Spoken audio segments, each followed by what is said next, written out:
Tim Smith going out the first pitch. Okay. Yellow Jacket High School principal Tim Smith in his Yellow Jacket jersey throws out. Bounced it. I think it's a little low and in the dirt. He wants to do another. He wants another one. Tim Smith, quite a connection, long-time administrator at Southside B Branch and coach. Now he's for the Clinton School District. So he has a connection with both of these schools. I think old Tim does a good job. The kids like him. They respect him. But they know they better toe the line around him. So I think he does a good job. Does a great job as administrator. Kids respond to him. Discipline, but he also allows the kids to enjoy themselves. He's not much of a first pitch pitcher, though. He bounced both of them. I think that's the greatest fear of all. Throw out the first ball pitcher says you're going to throw one of the birds. They always talk about that. So we're back at the ballpark. Students are still rolling in here. We got fans all around. Me and Bochi here. And, what? The kids are still streaming out of the elementary school up here.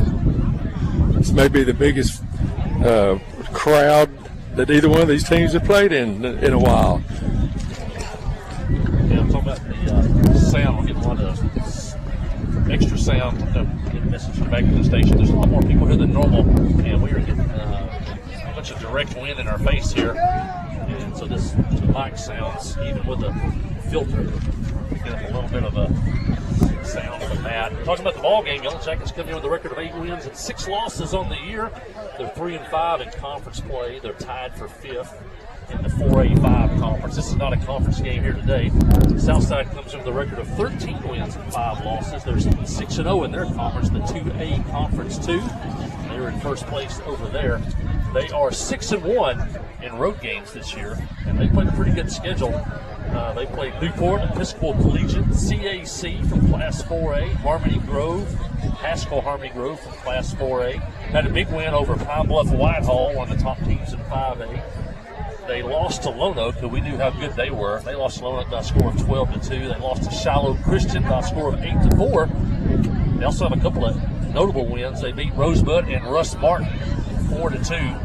And they beat that Heber Springs team that we lost to on Tuesday by a score of 12-11 this year. So they played a pretty tough schedule under head coach Lance Hulse. He's been in B Branch for quite a while also. And of course, Southside with a great tradition of baseball over the years. A couple state titles, I think 2007 and 2014. Recent history. So Southside known for the baseball coach. Yeah, I was watching them take infield. Their kids really have good arms. You know, their footwork is good. They keep the ball down low from the outfield. They've been around. They know what they're doing. And a young man, I think his name is Swafford, now playing at the University of Arkansas. He's a freshman there. Of course, the long tradition of the McKnights over there from Jim Sr. played, I think, about 18 years of professional baseball. Yeah. Some with the Chicago Cubs. Then his sons, Jim Jr., Jack, and Jeff. Jeff played with the Chicago Cubs. Played with the Mets and the Baltimore Orioles. But all 3 sons played professional baseball. And we're glad to have Jack's son, Cody. McKnight, as part of our coaching staff. And so there's a lot of ties between these 2 schools. Yeah, I got to coach Jack and Jeff when I was down at Southside. Just really talented athletes, good basketball players. Of course, understandably really, really good baseball players. Both went to West Ark, stayed a year, got drafted, then moved on. Both of them played, had a cup of coffee in the majors. Jeff had quite a run. Yeah. At one time, he had the most pinch hits in the Mets organization, in the Mets history for a while. Played every position. Probably his best position was second base, but good, smart player.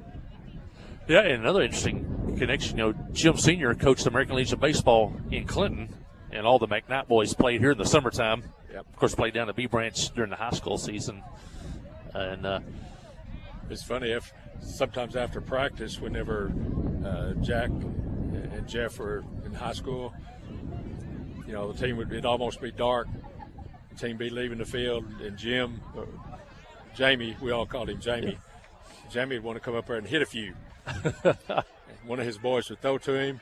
He's left-handed, and at the time, the field was up there where the softball field is now. So the old high school was in play. You know, if you hit it off the wall at the high school, well, he wouldn't hit it off the wall. He'd hit it over the building.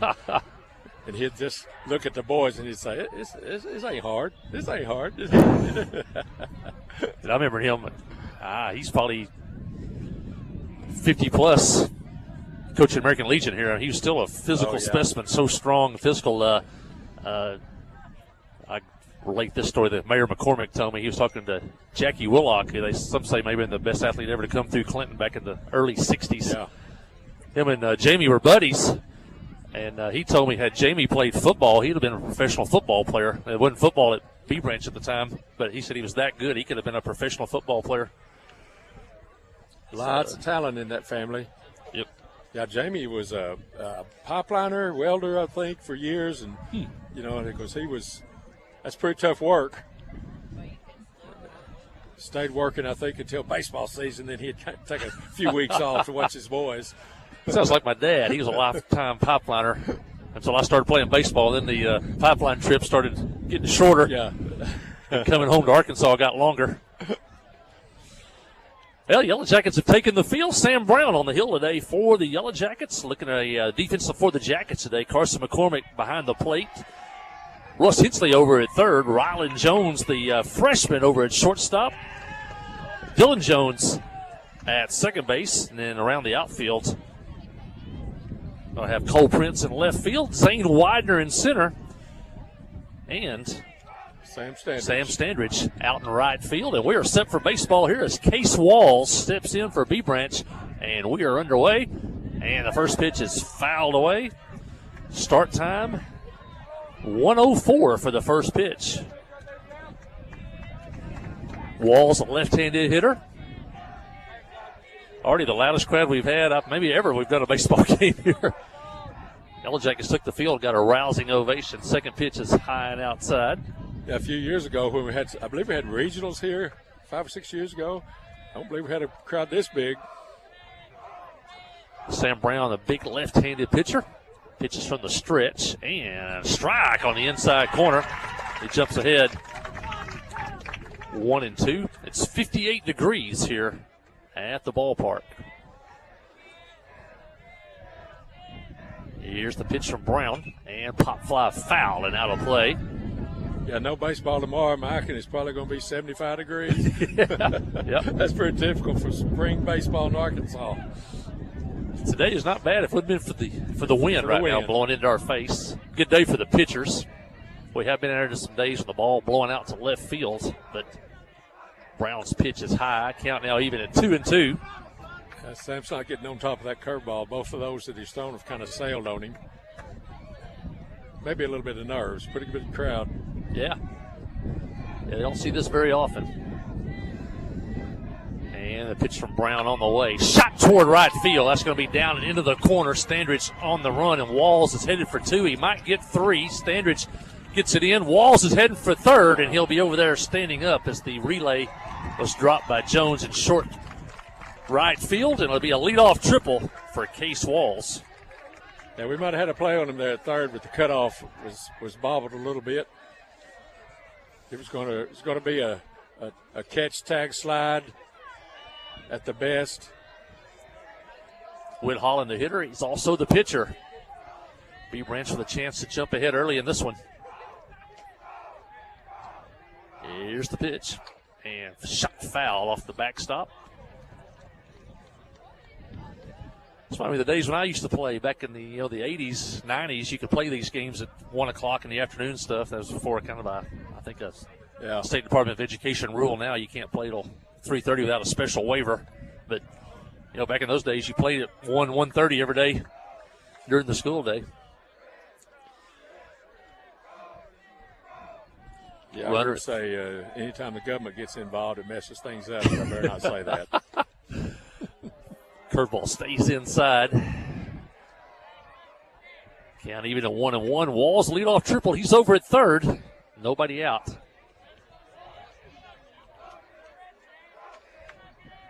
Brown's pitch is just a little bit high. A little bit high. That's a good pitch. Good take by the batter, too. Hayes Hulse on deck. Here's Brown's pitch. And a ground ball toward third. Booted by Hensley. Picks it up and no play. Tough play. Russ was in a little close maybe for a play at the plate, and that ball got on him pretty quick there. He let that ball play him. He could have come in about 3 steps real quick, got it on the high hop. But he tried to pick it on the short hop. That's just tough. Yeah, they had the tarp on the field since, I think, Tuesday, so the field's in pretty good condition after all that rain that we had. Now, the outfield out near the fence, it's pretty wet. Yeah, I think the boys got here around 6 this morning and rolled it off.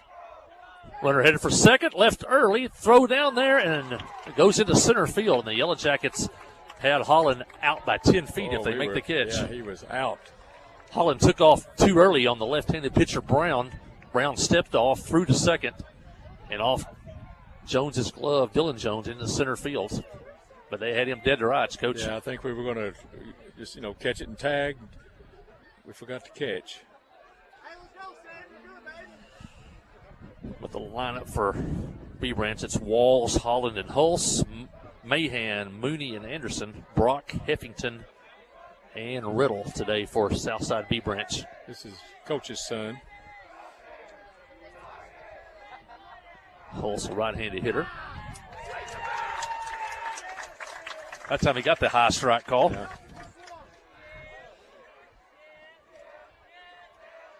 Holland at second. B Branch already leads 1-0 here in the first. Here's the pitch. Curveball. Strike called on the inside corner. That's 0-2. I was talking to Russ earlier. When a pitcher's struggling, then you come up to plate, probably 99 times out of 100, their first pitch they want to throw a fastball straight down the middle. Because they've been struggling, they don't want to get behind. Pitch high. Count now 1-2. Jackets could use a strikeout here.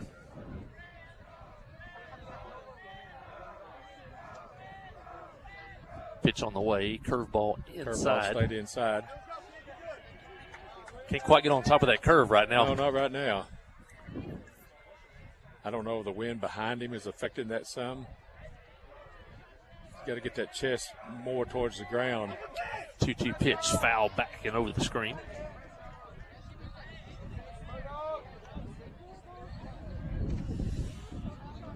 Mahan, the catcher, on deck. Yellow Jacket defense straight away, not all that deep.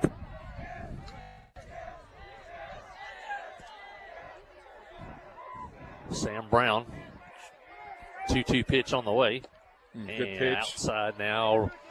Count runs full now, 3-2.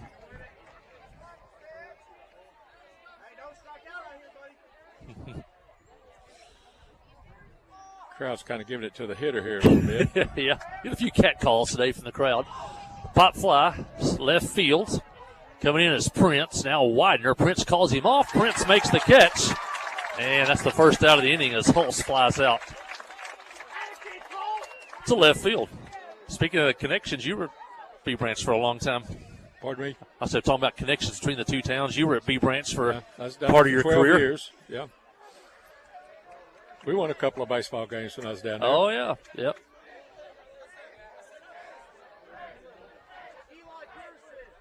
Jacob Mahan, the hitter. He's the catcher. Runner at second. B Branch leads 1-0. Jackets would like to hold it right there. Here's the pitch, and a swing and a miss on a pitch running in. As Brown got in on the right-handed hitter. Looks like maybe Sam caught his breath now a little bit. Checks the runner, now comes to the plate outside. Now even up 1-1.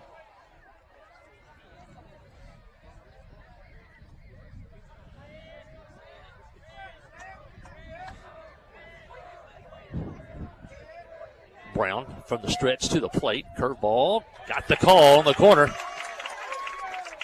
That was borderline, but Brown got the call. Got the call on that. And a count now 1-2. Carson sets up on the outside of the plate a lot. There goes the runner for third. Here's the pitch. And strike three called. And Holland takes third, but Mahan goes down looking. And that's the second out of the inning here. And that'll bring in Braden Mooney. And Holland got a huge jump. Yeah, Coach Hulse really got on that hitter for not swinging the bat. I don't know if he had a hit and run going. That's unusual from second. But, boy, he was after that hitter. Not sure maybe if the runner distracted the hitter possibly because he was dancing down the line. And may have just caught him in the corner of the eye there. Braden Mooney, the hitter, he's the second baseman. Fifth place hitter in the lineup, and the Jackets could get out of this inning with just one run. He'd count it as a victory. Pitch in the dirt, now 2-0. Got first base open.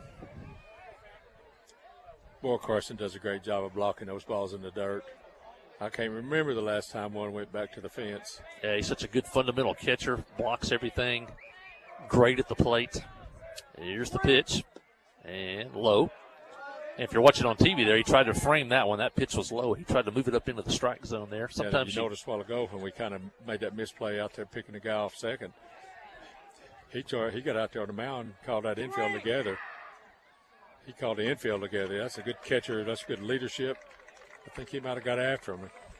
You know, a lot of times the catcher is the coach on the field a lot of times. If you're a Cardinal fan, Molina was the coach on the field for about 15, 16 years. Mooney walks. That's not the worst thing. First base was open. He got behind in the count, so you didn't have to lay one in there. But if you can get Braden Anderson, the right fielder here, you can get out of this inning. Let's see if Mooney wants to run it first. Brown steps off, goes to third. Looked like Mooney was heading towards second. He has to get back to first. Yeah, they'll be real aggressive. They're always aggressive with the bats, and I bet you they'll be aggressive on the base paths. You see here, maybe if Coach Prince wants to, he's got a great catcher behind the plate, so if he wants to roll the dice here, maybe try to throw out the runner with 2 outs. Runner doesn't go. Hitter takes a strike. Our middle infielder's a little wide. One of them's going to have to take a step or two over if we're going to try to throw the guy at second. I doubt whether we'll make that attempt with a man on third.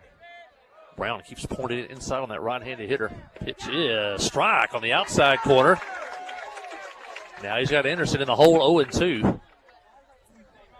First pitch on the inside corner, second pitch on the outside corner.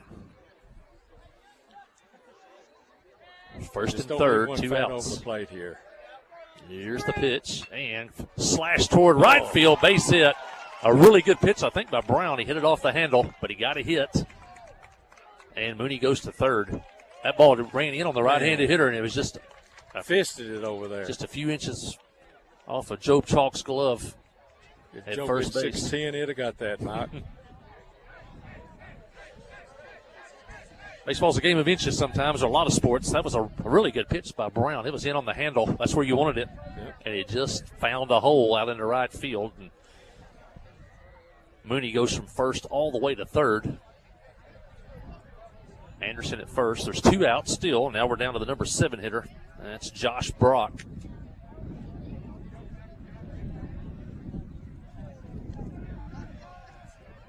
This batter's mother was a basketball player down Southside years ago. There goes the runner. No throw. And a strike on the hitter. Runners at second, third, 2 outs. You really want to end the inning right here. A base hit scores 2 here. Big difference between 2 runs and 4 runs. Swing and a miss on a ball down in the dirt. And Brown's got the hitter set up again here with 0-2.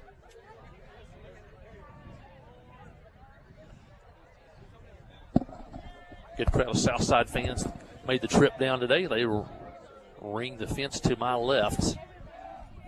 Here's the pitch, and strike! 3 called. High part of the strike zone, but he got the call. And 2 hitters, 2 strikeouts the inning. Both hitters went down looking, and that'll end the inning. But Southside does come up with a couple of runs. They get 2 hits in the inning. Also a couple of errors on the Yellow Jackets and a walk. They leave 2 runners, and as we head to the bottom of the first, it's B-Branch 2 and Clinton nothing. Listen to Yellow Jacket baseball on the trip, 94.7. Here's the pitch. You swing. It's a deep drive to left center field. You've hit a home run with Farm Bureau Insurance. From great rates and local agents to fast, fair claim service, it's Farm Bureau Insurance. See Kai Rhoda, Ty Glover, or Mickey Parrish for all your insurance needs at Farm Bureau Insurance today at 501-745-2117. Open Monday through Friday from 8 until 4:30. That's Farm Bureau.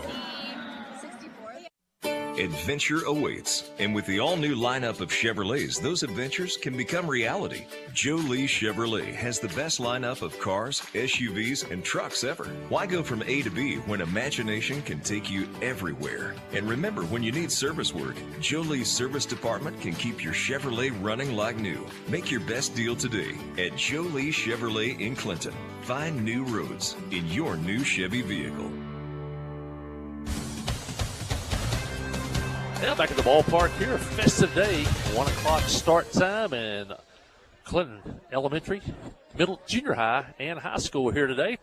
A lot of Yellow Jacket adult fans down to my right. Yellow Jackets are in the first base dugout here at home. Southside brought quite a few folks today. They're along the fence line to my left on the third base side of the field, and if you're looking out in center field, you'll see the Clinton Yellow Jacket Booster Club. They have a concession stand set up out there, but if you notice that long line, it stretches from the Yellow Jacket tent all the way to Yellow Jacket Lane, and they are lined up for something to eat and drink.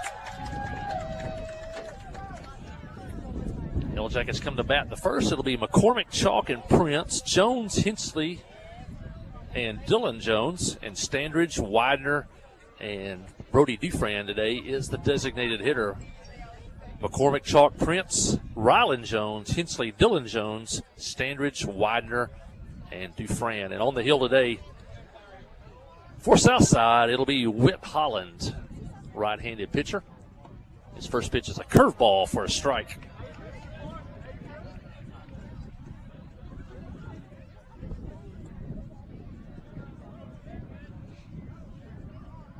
Working quickly, fouled at the plate. Holland works quickly. Now it's 0-2 on McCormick.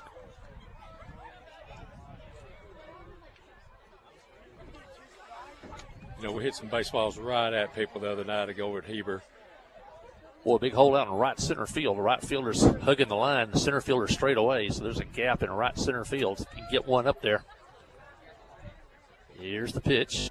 And a foul tip caught by the catcher. And that'll be strike 3, and that's how the first inning starts for the Yellow Jackets. That'll bring in first baseman Joe Chalk.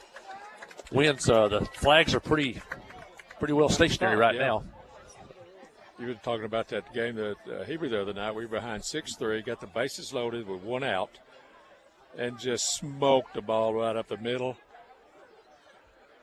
If it had gone through, we'd have scored 2. Had a man on first and third with nobody, maybe one out. But the dadgum shortstop was playing up the middle. He caught the line drive, took about 3 steps, touched second, boom, game over. We were, that far, that close from almost tying the ball game up. 2 balls. He's been hitting it. We've been putting it in play. 2 balls on Joe Chalk. And swing and a miss by Chalk. He took a big rip at that one. Came up empty. Cole Prince on deck. Holland pitching from the extreme first base side of the pitching rubber against the right-handed hitters. Chalk fouls that one back. Now we're even up at 2-2.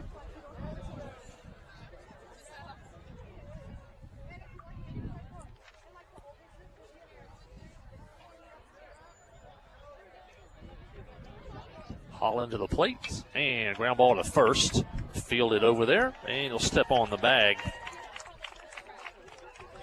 Timing was a little bit off. That was a curveball that kind of hung up. That's Baylor Hall over at first. And 2 outs now in the Yellow Jacket first. Cole Prince, the hitter. Takes a curveball inside. Cole may have been the one who hit the line drive the other night at the end of the Heber game.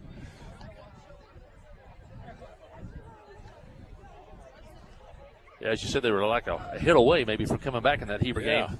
I got over there in time to watch that second game. Prince takes one low.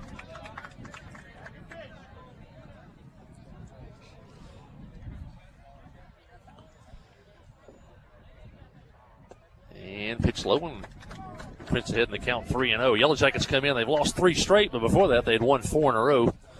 And Southside coming in today, they've won 5 straight. And Prince takes ball 4 on 4 straight pitches.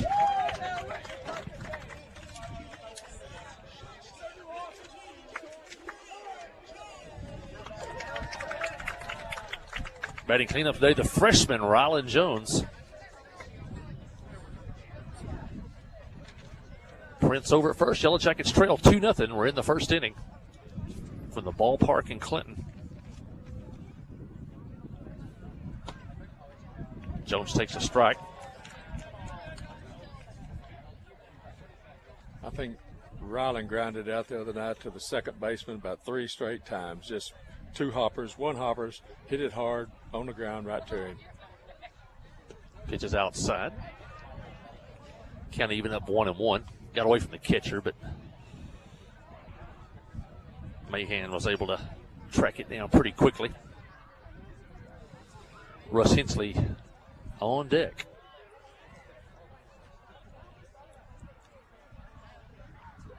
Holland pitch. There goes Prince. There's the throw to second. He is safe down there at second.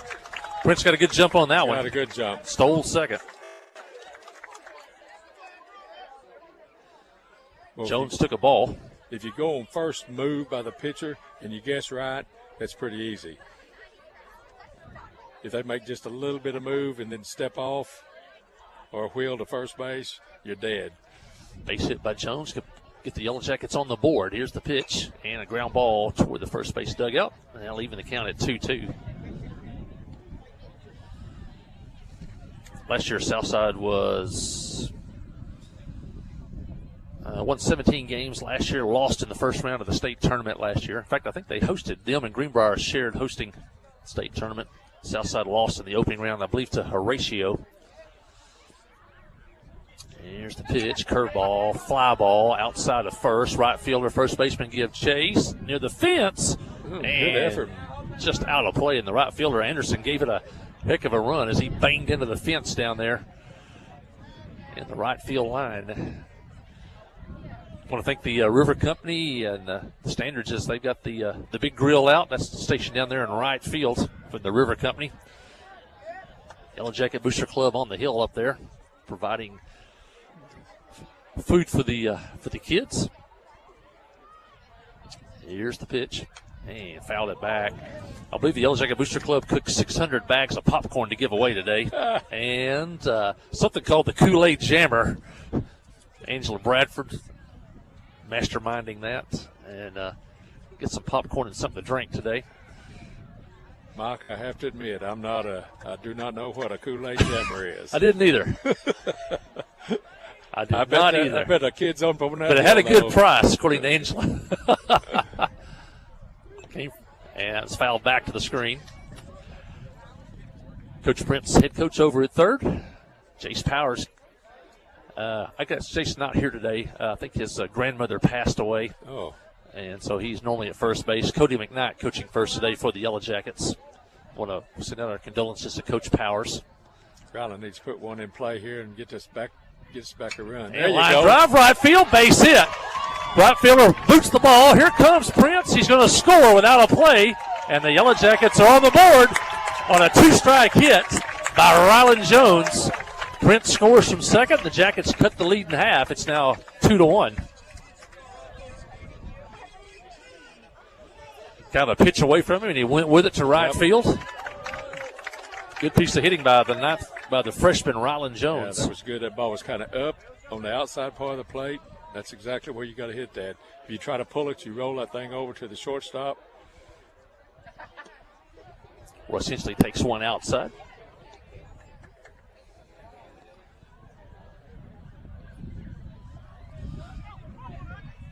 Russ needs to put one in play here. Little Jones can really run. If we can get one in the gap, he might score from first. Here's the pitch. Strike called at the letters. Oh, maybe some kids out in left field would like to have a souvenir. Russ could put one out there. Tying run at first. Contact. First at bat the other night, Heber, he doubled in the gap.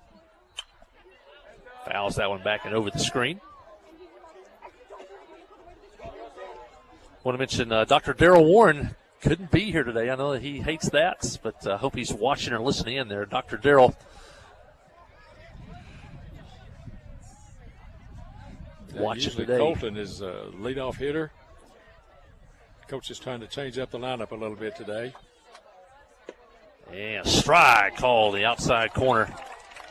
And that'll end the inning with the Yellow Jackets come up with a run. They get a hit and a walk. They leave a man, and at the end of an inning of play, it's Southside 2, Clinton 1. Listen to Yellow Jacket baseball on the trip, 94.7. Towing and recovery is the last thing you think about until you really need it. Then you really want the best. There's only one name to call, Justin's Collision Repair Towing and Recovery. They have the largest and latest model recovery fleet in north central Arkansas. From small towing to heavy-duty towing, Justin's Collision Repair Towing and Recovery on Highway 65 in Clinton is the one to call, 745-2992. That's Justin's Collision Repair Towing and Recovery, 745-2992. Wherever the river flows and however the game goes.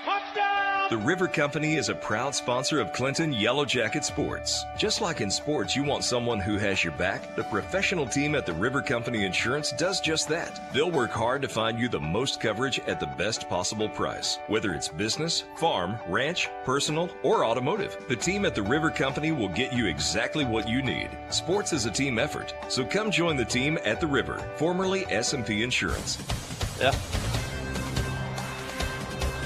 Yeah, back to the ballpark here. Got Emily Pilkington, who helped us during the year with Yellow Jacket football. And then Sarah Hutchins, the media director for the Clinton Public Schools,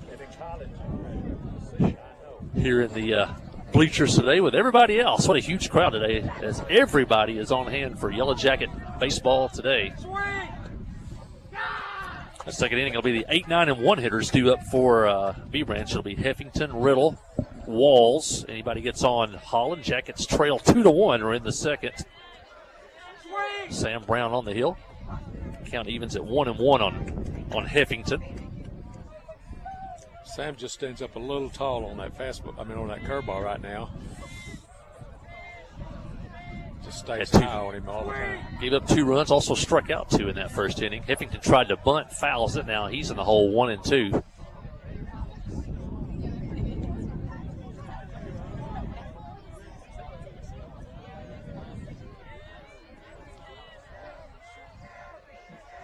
He's way ahead. This hitter's probably going to be real aggressive.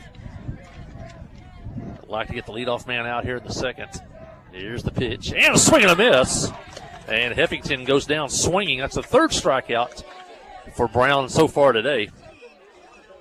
And that'll bring in Connor Riddle, son of former Heber Springs girls basketball coach Jamie Riddle.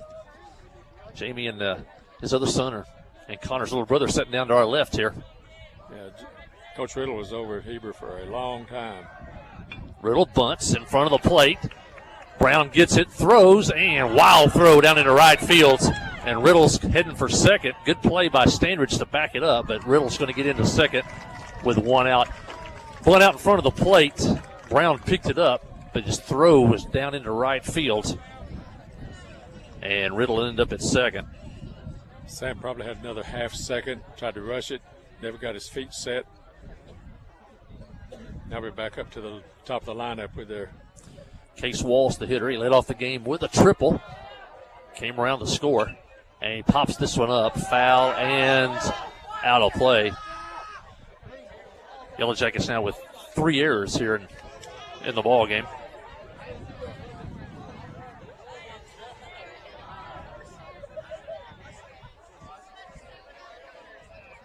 Walls, left-handed hitter, plays center field. Brown got him in the hole in the first inning, but then he hit one to right field, ended up with a triple. Good pitch there. Swing and a miss. Now Walls in the hole, 0-2. Best place to throw a lefty there, up and away. Yeah, you don't want to go down and in on lefties most of the time. 0-2 pitch from Brown. Curveball shot towards center. Widener coming in, and it'll hit the ground for a hit. And Riddle will hit to third, and they're going to wave him home, and Riddle's going to score. And Walls, with his second hit of the day, ends up at second base. We were playing him to pull, and that ball sliced away from our center fielder. Southside now leads by a score of 3-1. Out toward the left center field, the Yellow Jackets are playing pretty deep. Couldn't come in and make the catch. Played it on a hop. Riddle scored from second. That'll bring in Holland, and he shoots one to right field. That's down. That'll score another run as Walls heads home. Standridge gets it back in, and now back-to-back hits for B Branch. They lead now by a score of 4-1. Who are you yelling for? I'm Southside. Get out. I'm sorry.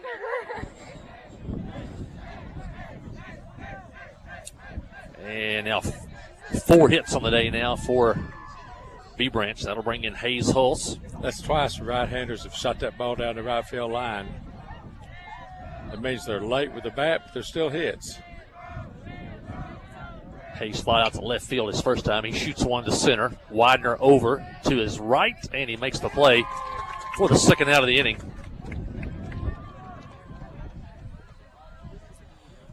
Two outs. Runner stays at first.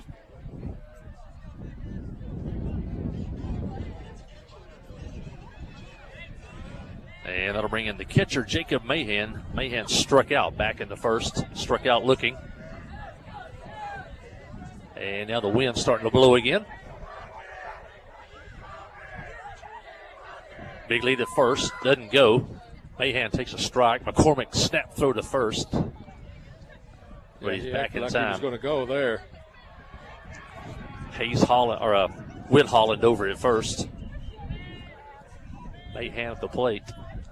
There he goes, big lead again. There's a pitch, swing and a miss. McCormick's throw bounces off Jones, but Holland can't go anywhere. 2 strikes on the hitter, though. I think we need to change our routine on the mound a little bit, Sam.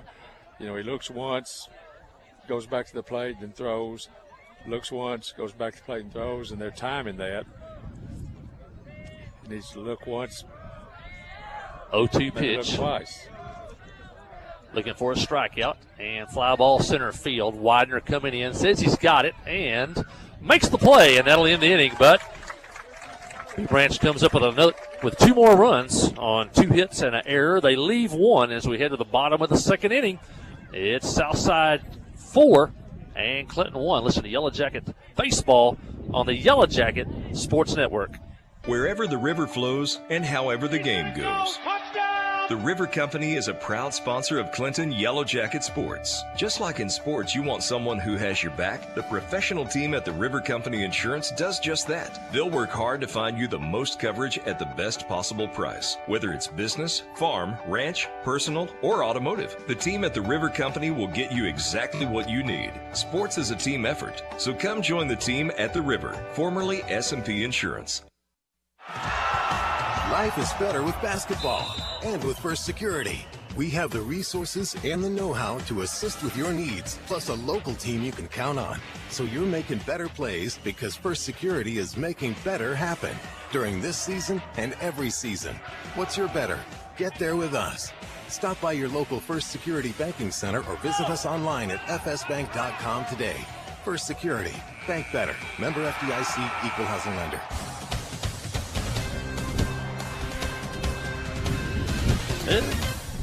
Back here at the ballpark, Clinton trails 4-1 as we come to the second inning. Yellow Jackets will have the 6, 7, and 8 hitters due up in the inning. It'll be Dylan Jones, Sam Standridge, and Zane Widener. Anybody gets on, Brody Dufresne will be the hitter. Clinton got a hit and a run in the first. Southside has 4 runs on 4 hits, but the Yellow Jackets have committed 3 errors so far. Whit Holland on the hill for B Branch. Glad everybody could tune in today. If you got friends or family connected to Van Buren County, you can let them know they can watch the game on KHPQ YouTube, KHPQ on Facebook. I mean, anywhere in the world here today. And there's a lot of Van Buren County folks spread around the country Dylan Jones will be the leadoff hitter, playing second base today.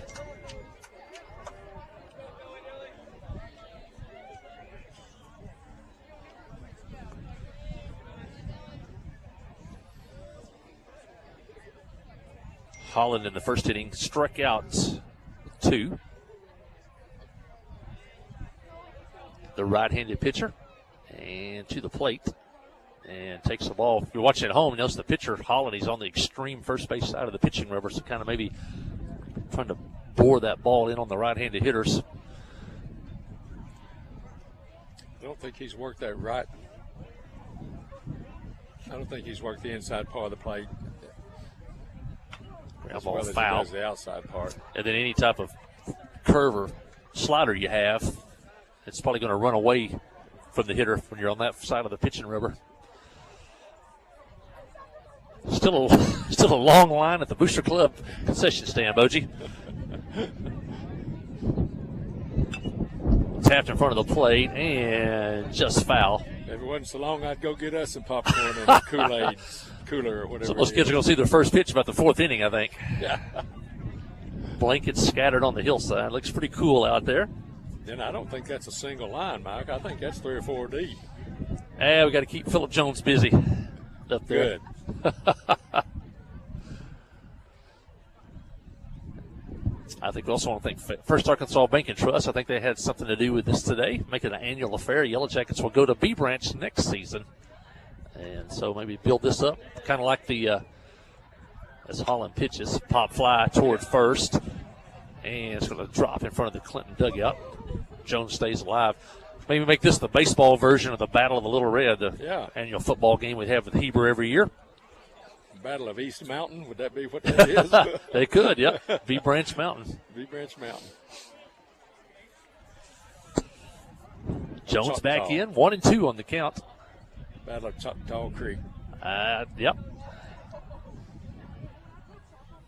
And the pitch is foul back. We call the Battle of Choctaw. We could have Mr. Sam Shannon throw out the first pitch next year, right. The mayor of Choctaw. And my man Jason Lynch over there at Elite Automotive, downtown Choctaw. I bet he's listening today. Jones stays alive. It's 1-2. Here's the pitch. And half swing, called a strike. I think it tipped it. I think it fouled off the bat. That's coming. Jones strikes out. That's the That's a third. pretty good at bat. About 6-7 pitches. Third strikeout in the game for Holland. And that'll bring in Sam Standridge. Jackets with 3 freshmen in the lineup today. Counting Dufran at DH. Sam Standridge here, and also Rylan Jones. On the softball side, we've seen as many as 4 freshmen start this year, so a lot of good young. Softball girls are having a decent year, aren't they? Yep. And second place? Second place, yeah, behind Bauxite. Got big conference victory over Heber Springs on Tuesday, 8-4. They got a conference victories over Lone Oak, Little Rock Mills, and now Heber Springs. And so anybody could give us a little bit of help with Bauxite. And a swing and a miss by Standridge on that inside pitch. Now Sam in the hole now, 1-2. Sam's sister Sydney signed yesterday with North Arkansas Community College. Had a big signing over at the arena. A lot of folks there. It was good to see Sydney yesterday. Pitch is high. Sydney's grandparents saw them, both the Clinton versions and her Standridge grandparents, so maybe they're listening in today. And here's the pitch. And outside. Now the count runs full. Let's get a little something started here. We need some action on the base paths. Here comes the payoff pitch from Walls. It's fouled back to the screen. Sam stays alive. Sam coming off a broken leg during the basketball season, but he rehabbed himself back, played well the second half of the basketball season. And he takes ball 4 outside, and Standridge is on. Yeah, Sam's growing. I bet he's a bit of 6'2" or so, isn't he? And that'll bring in the junior Zane Widener. Jackets trail 4-1. We're in the second. Big crowd here at the ballpark.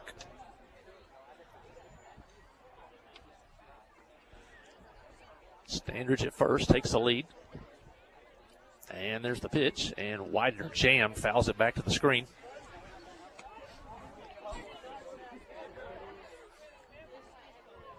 Widener, a three-sport athlete from football to basketball, now to the baseball diamond. And he probably could take a day off on district track and win something in the track meet. Yes, he ran a track, I guess, something last year, and it cut a lot the year before. Big news, I think Brody Emerton, set the school record in the high jump last week at Ball Knob as he jumped 6'6". 6'6", I saw that in the paper, and that's pretty good. Yep, also won the long jump, finished second in the 110-meter hurdles. Widener takes a ball. That hurdle stuff is really a technique race. My granddaughter ran that. Thought she could run them in high school, but when she got to college, it was so much about technique and where your steps are supposed to land and where your elbows are supposed to be and where your head's supposed to be. He's such a good athlete, Brody is, and he just outruns them. Yeah. Count now 3-1. Runner at first. Holland to Widener, the pitch, and Widener laid off that curveball. Yeah. Ball 4. That's a good take. And back-to-back walks by Holland, and the Jackets have the tie and run coming to the plate, and freshman Brody Dufran. Hope Mr. and Miss Dufran are watching down in West Monroe, Louisiana today. Might be a little bit warmer there than it is here. It was 58 degrees when this one started.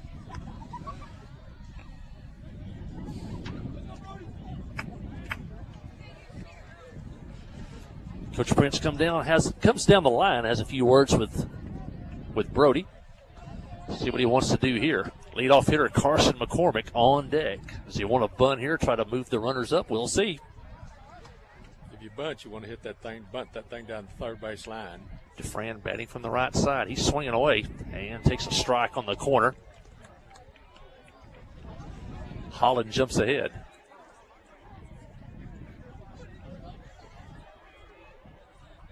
Standridge at second. Widener at first. Good speed on the bases. Here's the pitch. And swing and a miss. And now Brody's in the hole 0-2. Like I played in the national tournament one summer up at Wichita, Kansas when I was between my junior and senior year in college. We had a similar situation, first and second. And Brody takes a called third strike. And our manager goes down and tells the hitter, he said, let's take a good swing at the first one, but I really don't want you to hit it. I don't want to go to ground ball double play, and we're going to – no, he said, I want you to take the first pitch, then I want you to bunt the second one, because they'll think you're going to bunt the first one. Well, the knucklehead takes a whack at the first one, hits it in the gap in the outfield. We score 2 runs and win the game. I don't know if the manager was mad or sad. I'm glad.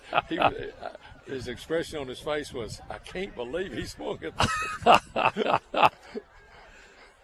Boy, lucky he got a hit. Yeah, oh yeah. A pop up, and he probably got roasted. Yeah, he probably wouldn't have got supper that night if he had grounded into a double play. Infield flower roll or something. We got 2 outs here. McCormick's up. We got runners at first and second. We got a pinch runner down at second. I was trying to pull up my roster. That's is that Clute? Is that Connor Clute? Number 5? Yeah, Landon McNabb. Running at second. McNabb, the cousins, I think. Yeah, Landon McNabb at second. McCormick takes a strike. One of the Yellow Jackets' top RBI men right here. Jackets trailing 4-1. Could use a big 2-out hit, and that hole is still out in right center field. Here's the pitch, and a half swing on a curveball. Now he's in the hole 0-2. Tried to hold up, couldn't do it. It was a good pitch by the pitcher down the way. It was a strike for about 55 feet. Then it breaks away from Had a really sharp break to it. Yeah, that one did. It's like Now, that kid from Lone Oak, man. He had a great cutter. Carson's got to guard the plate here. Here's the pitch, and fouls the fastball back. And I think Holland wanted to waste that one outside. He got a little too close to the plate, and Carson was right on it, fouled it straight back. You know, if he stays away and Carson could hit that thing in the gap, there's a lot of room in that right center field gap. Yeah, he could. Widener would score all the way from first if he can get one up there. Yeah. Runners lead away. Here's the pitch, and it's high, now 1-2. I've noticed they really play their right fielder over really close to the line, a lot closer than a lot of teams do.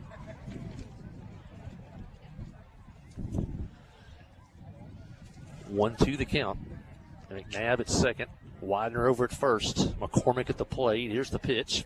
And shot toward left center field. Get over his head. Get over and his it's head. over the center fielder's head and off the fence. Here comes McNabb. He'll score. Here comes Widener. He'll score. And McCormick ends up at second with a double.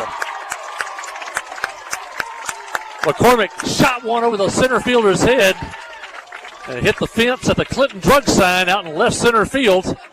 And Widener scored all the way from first, and the Jackets cut the lead to 4-3. Yeah, that ball was well hit. Looked like the shortstop might have hurt his arm on the throw-in. He cut the ball. Coach Hulse is going to go out to talk to the shortstop. You know, a while ago during the infield, I noticed the shortstop just taking the infield through one and kind of grabbed his elbow.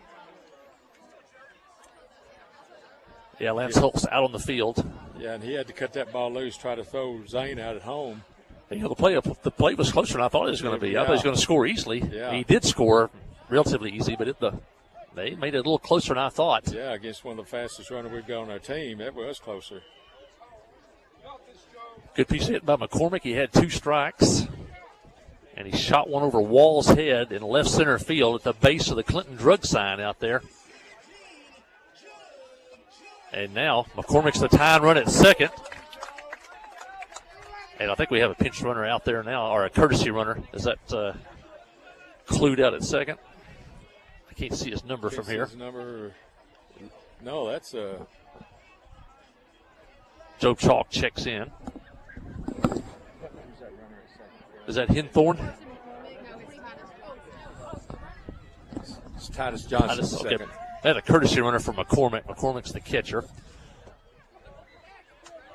Titus Sr. out at second base. Played a lot of right field last year for the Yellow Jackets.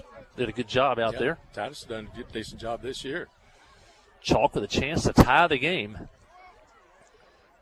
Holland checks the runner. Here's the pitch outside.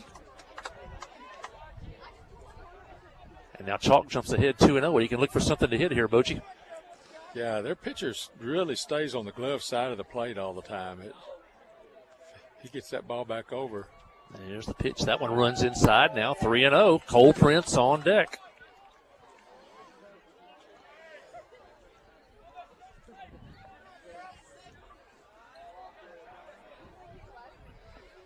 Probably a take all the way right here. And fastball on the inside corner now. 3-1. You're right there. Chalk was taken all the way. Now he'll step in and look for something. Johnson is second. Got pretty good speed. He could score on a hit.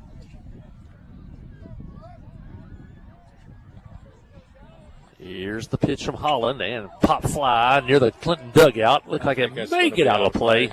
And it does. And Chalk stays alive. Count now runs full. 3-2.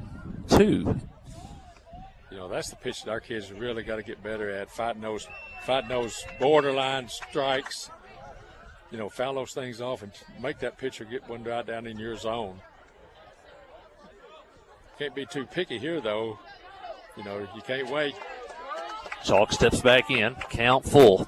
See if Holland wants to give in to him here. Here's the pitch. And a shot toward left center field. Left fielder going back near the fence, and he makes the catch. Oh, man. Out in front of the Farm Bureau sign out in left center field. And that's the left fielder, Connor Riddle, with the catch out there.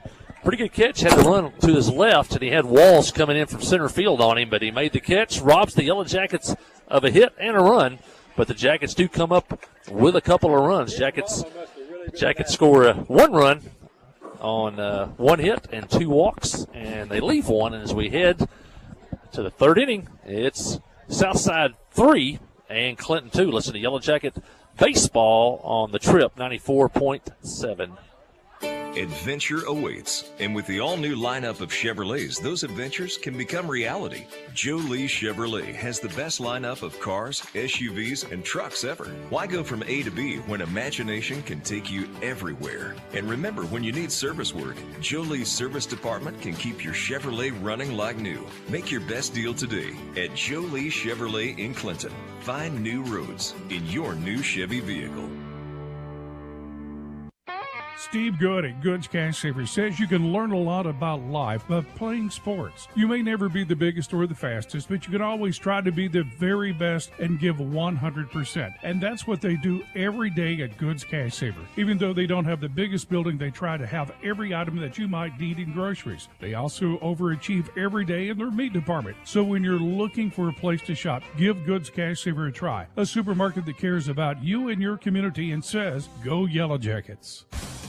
Jackets cut the lead to 4-3 as we head to the third inning. And pitches a ball in the dirt.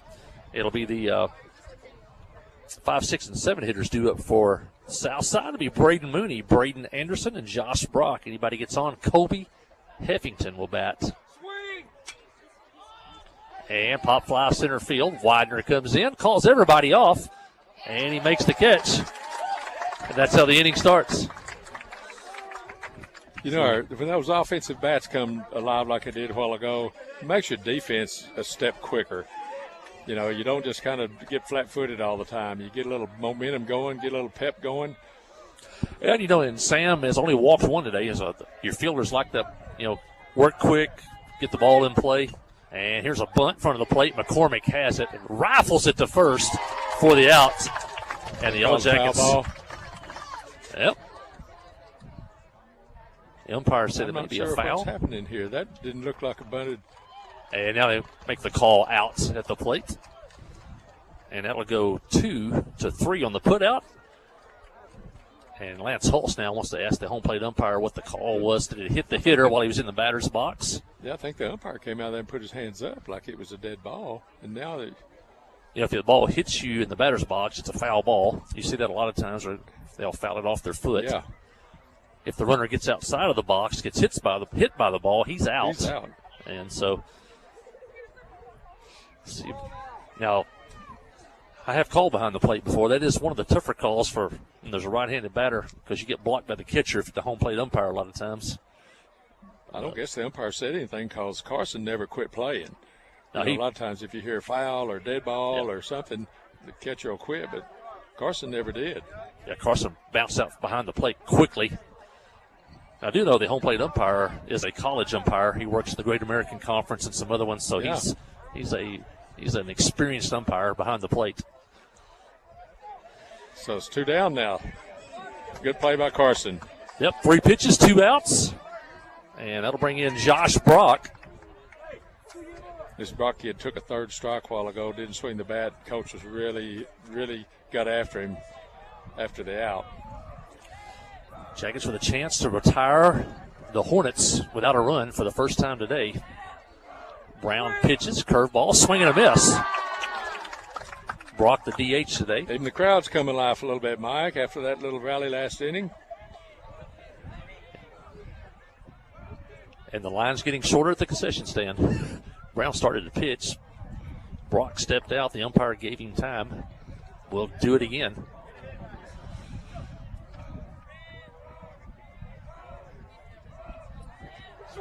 Pitch from Brown. Swing and a miss. And that one ran in on the hitter. Now it's 0-2.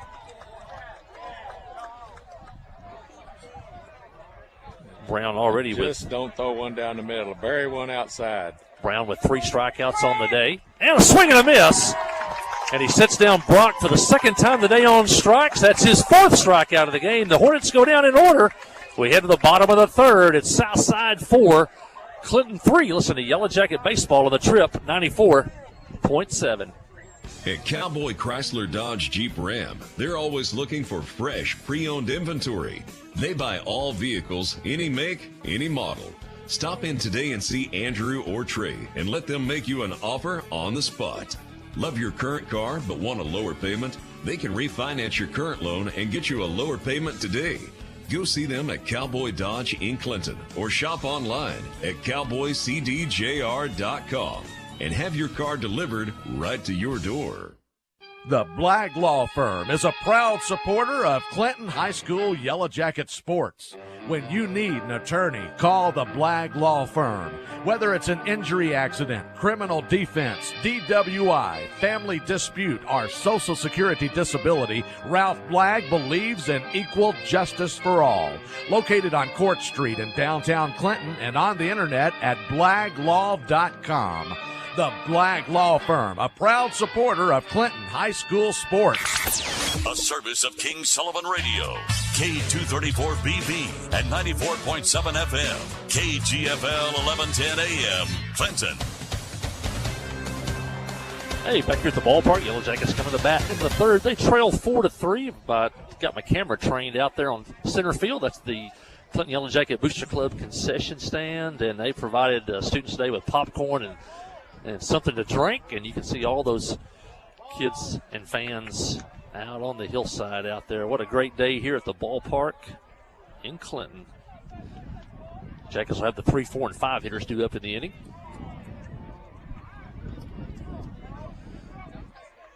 It'll be Prince, Rylan Jones, Russ Hensley. Anybody gets on, Dylan Jones.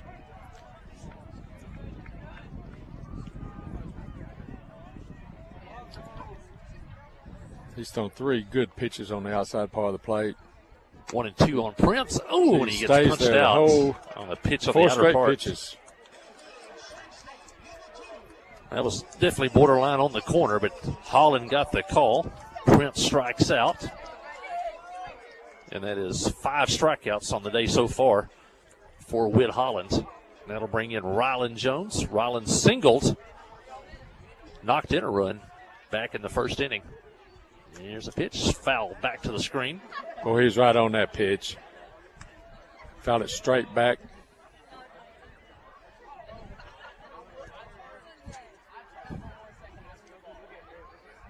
Pitcher settled into throwing a lot of fastballs on the outside part of the plate. Here's the pitch, swing and a miss. And that was up and out of the strike zone. Those high pitches look good to right-handed batters. They do.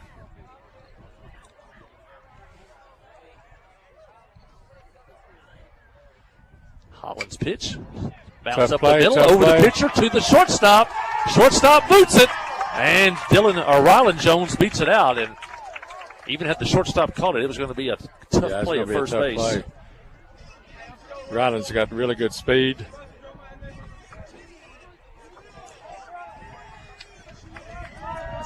That'll bring in Russ Hensley. Jones now with 2 hits on the day. The Yellow Jackets now with 4 hits. Russ Hensley struck out to end the first. Takes one outside. Oh, hey. Wow. That pitch looked like it was outside. I called that a little too soon there. Yep. Yep. It was a strike. Holland checks the runner at first to the plate, and a shot up the middle. Could be 2, though. Booted by the shortstop. Flips to first, and safe at first. Looked like almost a tailor-made double play ball, but the shortstop Hulse booted it. Jones beat the ball to second, so he had no play, so he tried to throw to first, and Hensley beats it out at first. And the Yellow Jackets have something going here in the third. The official score is going to give him a hit on that, Mike. What do you think? I may be a little prejudiced. I'll give it a hit. It was behind the bag at second. Yeah, that would be a tough play.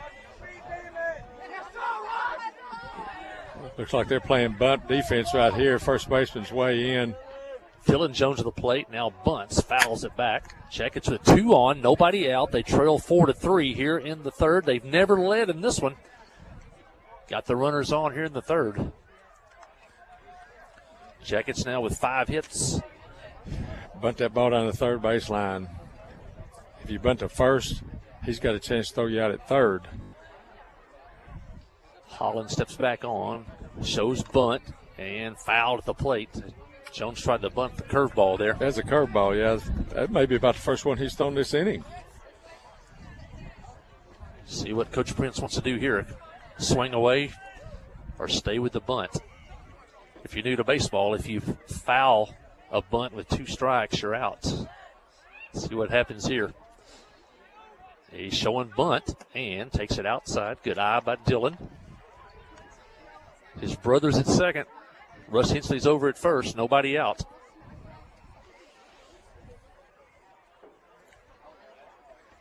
Big crowd at the ballpark. Here we go.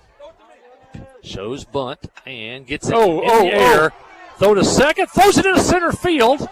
Jones is going to get the third. Here comes the throw. He is safe with a good slide at third.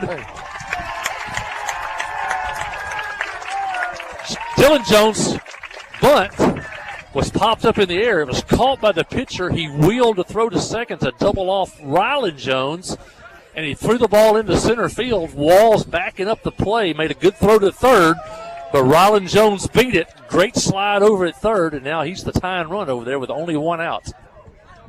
Mike, do you call that a sacrifice bunt? I just don't know how you would rule that. I'm going to go with the well, that's true. He got the third. He moved the runner over, didn't he? I could have an E1 there, too. He threw that one into center field. That's a – see what they want to do now. With Hensley at first. Does it – the Yellow Jackets want to run. That center fielder threw a dart over there, too, didn't he? Yes, he did. Man, yep. I told you before I was watching them warm up, they really had some good arms. Hensley at first takes his lead. Is he running? No, he's not. Sam Standridge takes the ball high.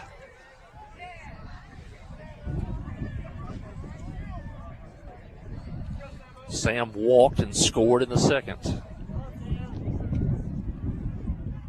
Takes a ball low. Wow, that was now really close. Good take for Sam. I believe Sam walked last time up, didn't he? Sam walked and scored, yep, in the second. Here's the pitch. He's ahead in the count. Ball in the dirt. Russ stays at first. Count now 3-0. Yeah, Russ got to read that a little bit better. Squirted away from the catcher. Russ decided to stay at first. If you're reading that, as soon as the ball goes by, you see it's going away from the catcher. It's not like it went 3 foot and stopped. 2 outs. Here's the pitch. And strike call. Right 3-1. Take it all the way. Tying run at third. Lead run at first. Widener on deck. Here's the pitch. And strike on the corner. Now count runs full 3-2. Was 3-0. Now it's 3-2. I'll tell you what, this pitcher's got pretty good placement. He does not throw the ball inside or over the middle of the plate very often. There goes Hensley. And strike 3 called. And that'll end the inning. As Holland comes back from 3-0 to get the strikeout. The Yellow Jackets get a couple of hits but fail to score. They leave 2, and as we head to the 4th inning, it's Southside 4, Clinton 3. You listen to Yellow Jacket Baseball on the Trip, 94.7. Are you looking for hassle-free service? Cowboy Chrysler Dodge Jeep Ram in Clinton has got you covered. Our service department takes care of all makes and all models of vehicle. That's right, no matter where you bought your vehicle, we'll show you a little cowboy courtesy. So come in today and we'll have you back on the road in no time. Visit us at Cowboy Chrysler Dodge Jeep Ram in Clinton. Wherever the river flows and however the game goes. The River Company is a proud sponsor of Clinton Yellow Jacket Sports. Just like in sports, you want someone who has your back, the professional team at the River Company Insurance does just that. They'll work hard to find you the most coverage at the best possible price. Whether it's business, farm, ranch, personal, or automotive, the team at the River Company will get you exactly what you need. Sports is a team effort, so come join the team at the River, formerly S&P Insurance. It's number 8. 8, 9, and 1 hitters good for Southside in the 4th. It'll be Kobe Heffington, Connor Riddle, then back at the top of the order with Case Walls. Heffington struck out his first time up, and he takes a ball from Brown. Brown in his 4th inning of work. Sam is retired, 5 straight hitters.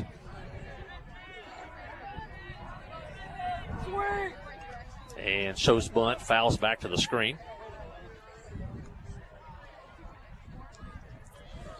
Brown with 4 strikeouts so far in the ball game.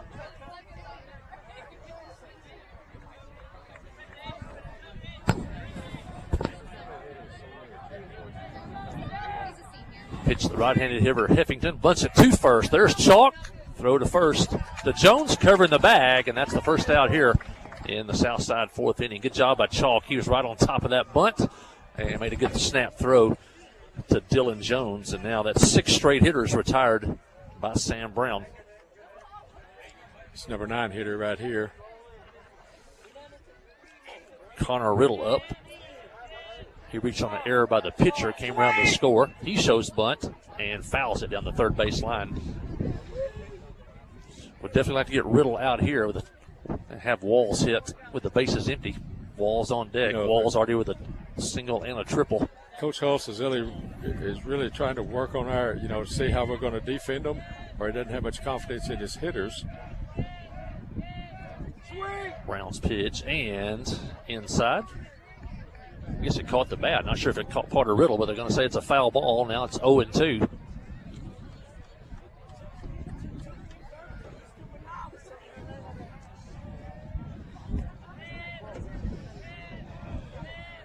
Count 0-2.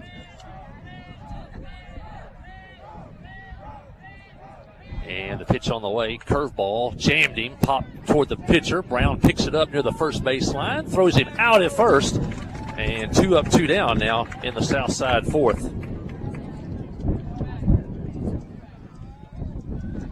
7 straight hitters now retired by Sam Brown. Lady Yellow Jackets softball, they're traveling to Harrison tonight. They'll play the Goblins, the Lady Goblins, today at 5 o'clock in Harrison.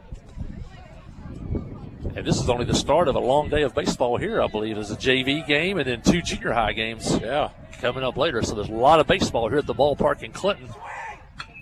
Wall shoots one to right. Standridge over and makes the catch. And for the first time today, the Yellow Jackets retire Walls, and the South Side goes down in order. And we head to the bottom of the 4th. It's South Side 4, Clinton 3. You're listening to Yellow Jackets softball on the Trip 94.7. Here's the pitch. You swing. It's a deep drive to left center field. You've hit a home run with Farm Bureau Insurance. From great rates and local agents to fast, fair claim service, it's Farm Bureau Insurance. See Kai Rhoda, Ty Glover, or Mickey Parrish for all your insurance needs at Farm Bureau Insurance today at 501-745-2117. Open Monday through Friday from 8 until 4:30. That's Farm Bureau. Towing and recovery is the last thing you think about until you really need it. Then you really want the best. There's only one name to call: Justin's Collision Repair Towing and Recovery.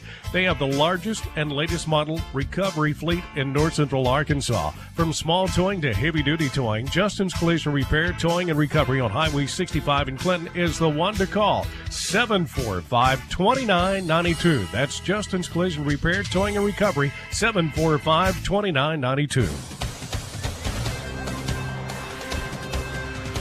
Yellow Jackets come to bat in the 4th. They trail 4-3. They trailed 1-0. After Southside, Southside got 2 in the first, trailed 2-0. Yellow Jackets came back and got 1 in the bottom of the first, cut it to 2-1. Southside picked up 2 more runs in the second, made it 4-1. Jackets picked up 2 in the bottom of the second on 1 hit, cut the lead to 4-3, and that's where we're sitting now as the Jackets come to bat in the bottom of the 4th inning.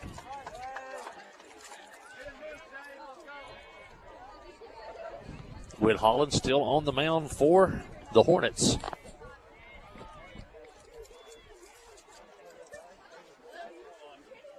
Zane Widener will be the hitter. It'll be the 8, 9, and 1 hitters for the Yellow Jackets. Widener, Dufran, Carson McCormick. Anybody gets on, Job Chalk.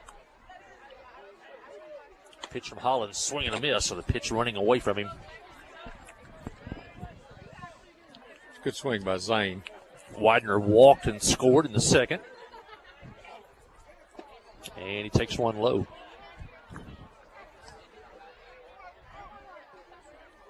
Our next broadcast will be Tuesday from Pulaski Robinson. Yellow Jacket baseball on Tuesday at a big conference game out in West Little Rock. We need to go down there and steal one, Mike, somehow. Yep, at worst, get a split of that doubleheader if he can't get them both. Here's the pitch, and fly ball, left field, base hit. Widener so strong, not really a full swing there, and he shot it into right field. Just a compact. Widener now been on twice today with a walk, now a single. And now Brody Dufran at the plate. See what Coach Prince wants to do here. We got good speed at first. Widener takes the lead. Holland checks him, showing bunt. Brody fouls it back to the backstop. And then back to the top of the order. Carson McCormick on deck.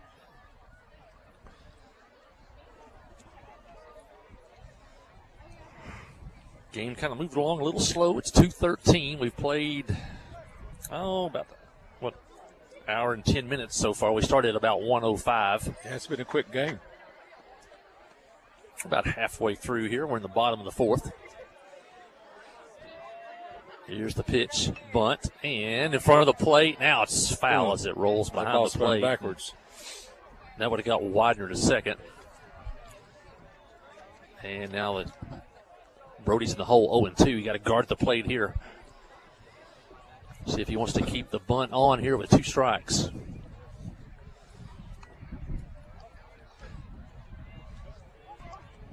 Brody steps in. Holland steps on, pitching from the stretch. Holland checks over at first. And we're showing bunt here. Ball low. Now Widener caught off the base, but he got back with a good tag. Yeah. As the throw was on the foul side of the base, the first baseman had to catch it and then wheel all the way around and try to make the tag. Had that throw been on the infield side of the base, infield side low, Zane would have been out. Yep. See if the Yellow Jackets can take advantage of that break. Widener takes the ball. It's now 1-2. There he goes for second. And a swing and a miss. There's the throw, and it bounces off the umpire. And Widener will be at second. I think Widener probably would have stolen it anyway. Yeah. That's a weak throw. Widener. I think they got lucky. If the ball doesn't hit the umpire, I think it goes to the outfield. I'm not sure the second baseman could have stopped and got back over. Dufran strikes out. That's the first out of the inning. Widener goes to second with a stolen base, and Carson McCormick to the plate. Carson has struck out and doubled today. Carson has 2 of Clinton's 3 runs driven in. Good curveball by the pitcher. Good cut by Carson. A swing and a miss there. Base hit would tie the game. The Yellow Jackets have never led in this one.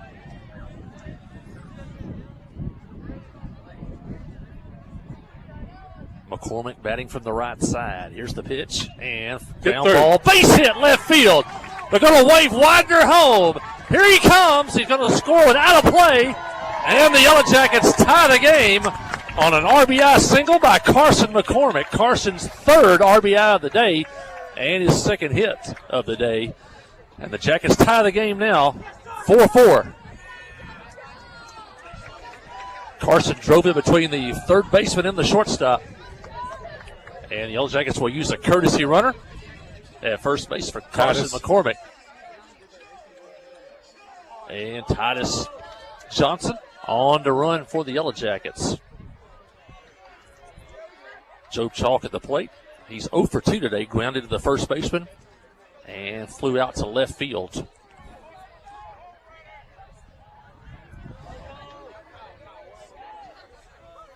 Pitch that foul fly out back to left field was not a routine fly out.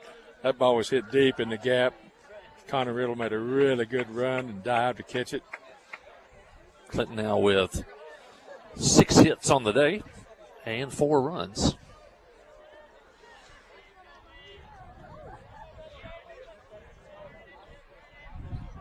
Holland back on the hill. Here's the pitch. And curveball grounded toward third. It'll be foul there. And Johnson will have to head back to first. Now, Job is in the hole 0-2. Job's got a pretty good eye. He'll fight these pitches off most of the time. Quick throw to first. Johnson gets back. Now the ball gets away into right field. Titus is heading for second. Anderson picks it up and throws to second. Safe there. And the Yellow Jackets the lead run now at second, with only one out here in the fourth. As Holland tried to pick off Johnson at first. He got by the first baseman. Give Anderson some credit, though. He was backing up. Made a quick throw to second, but not in time to get Titus Johnson. That's another plus for them playing their right fielder so tight over on the right field line. If he's not where he is right now, that Titus probably goes to third. And Chalk fouls it back. A base hit could give Clinton its first lead of the day.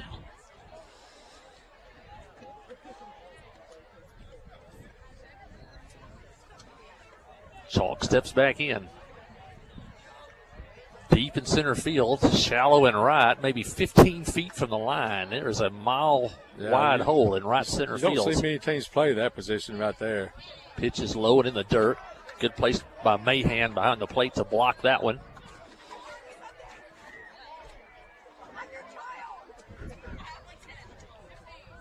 Count now 1-2.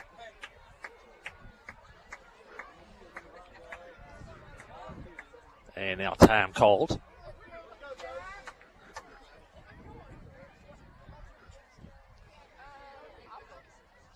Yeah, I can hear the kids in the outfield, even through my headset. You can hear them out there making some noise.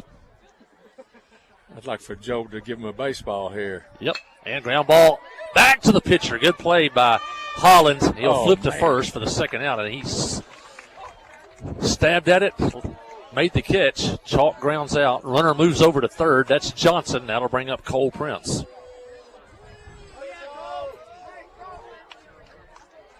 Prince is 0 for 1 today. He walked and scored in the first, struck out in the third, and has a chance to put the Jackets ahead right here. Holland now pitching, I guess, from the windup. Takes a strike there. Man, I don't know if I've seen another pitcher throw that pitch on the outside third of the plate as many times as Holland has. Working quickly. Here's the pitch. And top toward third. Tough play. Third baseman fields it, boots it, safe at first. And Johnson scores, and the Yellow Jackets take the lead for the first time today. It's Clinton 5, Southside 4. And when he hit that one, it was going to be a tough play. The third baseman made a really nice play to catch it clean. And then when he tried to pull it out and make the throw to first, he dropped the ball. Yeah, I think when he transferred, that was, but boy, he did. He made a heck of a play coming in and getting that really on the really hot, short hop. And there goes Prince for second, and he'll steal it without a throw as the ball gets away from the catcher. Rylan Jones at the plate, chance to add to this Clinton 5-4 lead. It was a high chopper. He fielded a short hop at third, and we've talked about how rough the ground is around third, and he made a good play, but couldn't make the throw, and the Clinton takes the lead. Jones, shot center field, base hit. Walls fields it. They're going to send Prince home. Walls now boots it, and Prince is going to score. And the Jackets extend the lead now to 6-4 on a line drive base hit by the freshman, Rylan Jones. And I think if Walls would have caught it clean, we would have had a play at the plate. But he booted it out in center field, and the Jackets add to the lead. They now lead 6-4.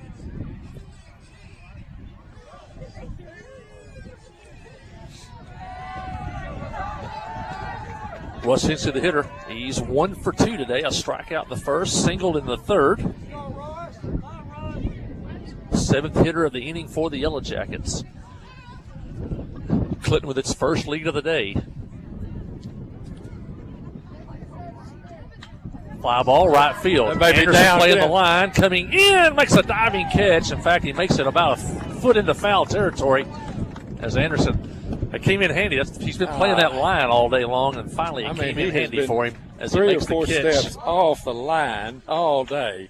And he makes the catch in foul territory. They'll end the inning, but it was a good inning for the Yellow Jackets as they score 3 times on 4 hits. They leave 1, and as we head to the top of the 5th, it's now Clinton 6, Southside 4. You listen to Yellow Jacket Baseball on the Trip, 94.7.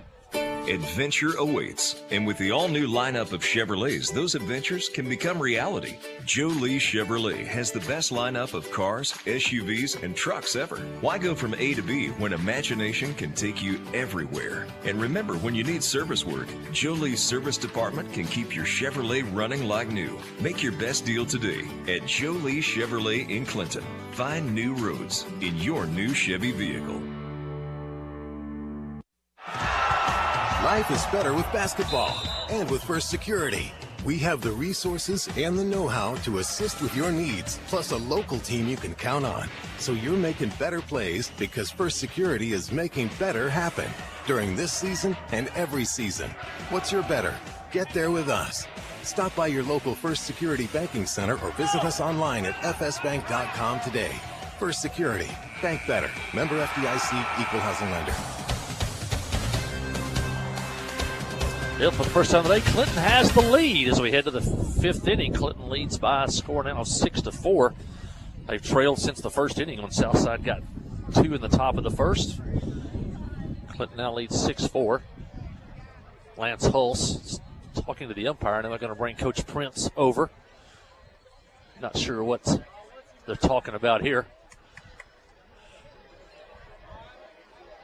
as they're pointing down toward the left field line. Yeah, they've got something going on down the left field line down there. A couple of kids out throwing. I bet they're going to change. I think they're going to either change pitchers next inning, or they're going to move somebody in the short. Oh, they've got a left-hander. Looks like he may be throwing. I think they might have been talking. Maybe is it okay to warm up down there? Yeah. Maybe. There's a lot of room here at the ballpark. You can warm up inside the fence line here, and use an extra player maybe to watch for a foul ball. Well, Southside coming up. They're going to have the 2, 3, and 4 hitters due up. Holland pops it foul. Going to be Holland, Hulse, and Mahan. Anybody gets on Mooney. Sam Brown still on the hill for the Yellow Jackets. He's retired 8 hitters in a row. Southside hasn't had a runner since the second inning. Brown's pitch is foul back. Really good curveball. Really good pitch by Sam. Holland's been on twice today. He's 1 for 2, reached on an error and singled. He's also scored back in the first. Here's the pitch. And strike! Call to the corner. And Brown wanted that one. He got the call. And a strikeout for Sam Brown. First out here. Now 9 straight Hornets have been retired. 5th strikeout of the game for Brown. That's one of the better pitches Sam's thrown. Good heat on the outside edge. Hulse, the hitter, takes a strike. Hulse 0 for 2 today. Fly ball left, fly ball center field.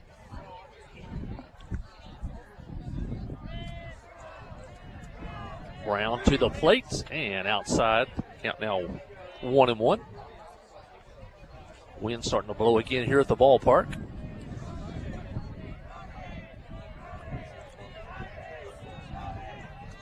Brown to the plate. And a strike call, now 1-2.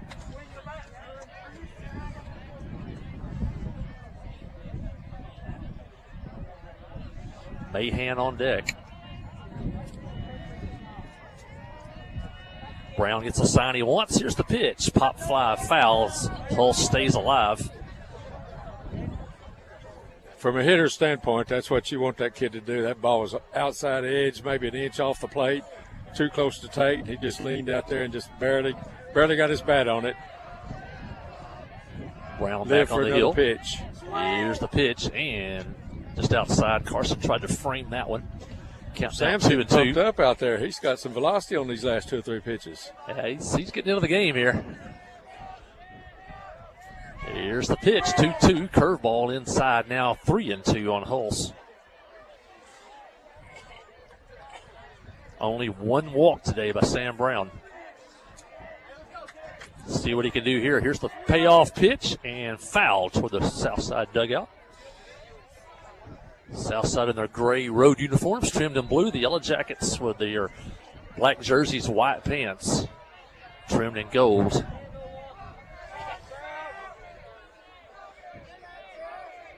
Brown's pitch to the plate and fair down the third base line. And that'll be a double as Hulse is going to hit the second. Prince gets it back in.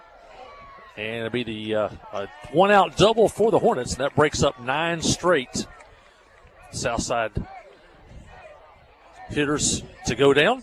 And Hulse ends up at second with a double. And that'll bring in Jacob Mahan. That was a shot between Russ and the base. Nothing he could do there.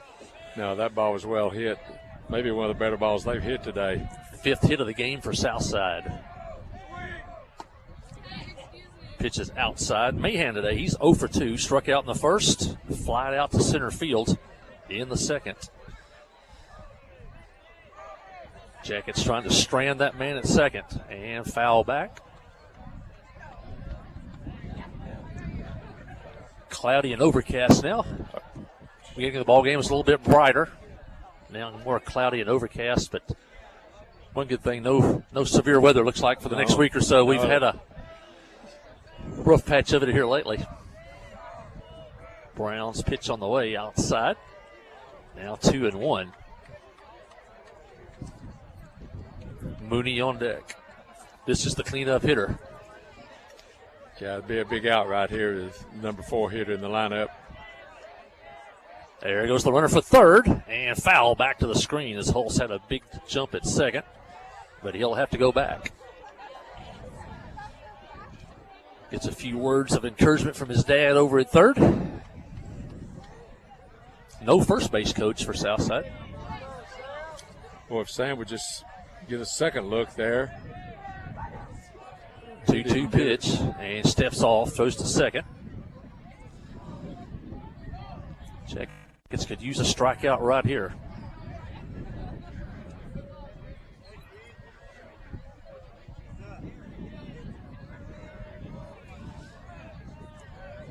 Brown steps on. Here's the pitch. There goes Hulse. Throw to third, and he is out at third. As McCormick rifled one to third base. Hensley made the tag, and Hulse is thrown out trying to steal third. And maybe that little throw on the pitch before that kept him just a little bit closer than normal, and that was enough to get him out at third base. Yeah, you know, you would never think that a half of a second maybe would make that much difference. I've been reading stuff about in the major leagues how this extra 6-inch bigger base, you know, the runner still in first and second, now the back's closer to him. Yeah. And they've been still some of that's that pitch clock too, but yeah, boy, guys are running this year. Oh, the hitter walk, that's Mahan. He ends up at first, but there's 2 outs now after the caught stealing at third, and that brings in Braden Mooney. He's the second baseman. He's 0 for 1 today. He did walk, though, back in the first. Brown trying to get out of the 5th. Jackets lead by 2. It's 6-4. Yeah, the base is a little bit bigger, and also I think the pitcher can step off once and throw once per batter or per runner. So it's definitely giving the runners a little bit more of an advantage now. Brown's pitch is a strike called. If they're trying to make it a more offensive game, I think they have done that. And taking away the shift. Taking away the teams shift. are using the last few years. Mahan leaning towards second. Brown throws it to first. You know, there's some strategy going in there between pitches, you know, in the major leagues. You know, and you give the pitcher 20 seconds or whatever it is. He's just kind of got to get it and go. And sometimes you need a little think through some situations. Pitch is foul down the right field line and out of play. But now Brown's got him set up at 1-2. Chance to get out of the inning without a run here. That'd be second inning in a row, wouldn't it? The third. Third in a row. If he can get him here. Southside had a man at second and only 1 out. Now they got a man at first and 2 outs. Here's the pitch. Outside. Good play by McCormick. Count now 2-2.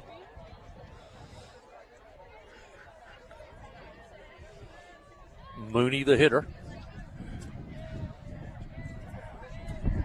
Here's the pitch and ball. Now the count runs full 3-2. I see some action now going on in the Yellow Jacket bullpen think that may be Connor Clute down there, I believe.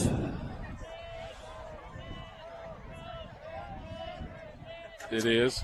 Full count. Here's the payoff pitch, and he hits the batter. Would have been ball 4 anyway. And now first and second with 2 outs as Coach Prince makes the slow walk to the mound. Only the first hit batter of the day by Brown, and he only walked 1 today. We'll see what Coach Prince wants to do here. I think he's going to make a change. And a good job by Sam Brown as he leaves the ball game, as he gives the Yellow Jackets a chance to win today. Sam Brown did a heck of a job. Sam gave up 4 runs only gave up 5 hits, 1 walk, and 1, 2, 3, 5 strikeouts on the day for Sam Brown. So good day today by Sam Brown. And Trammell Hastings will come in to pitch as there's still action going. I think that's Connor Clute still in the Yellow Jacket bullpen. So Trammell Hastings comes in to pitch.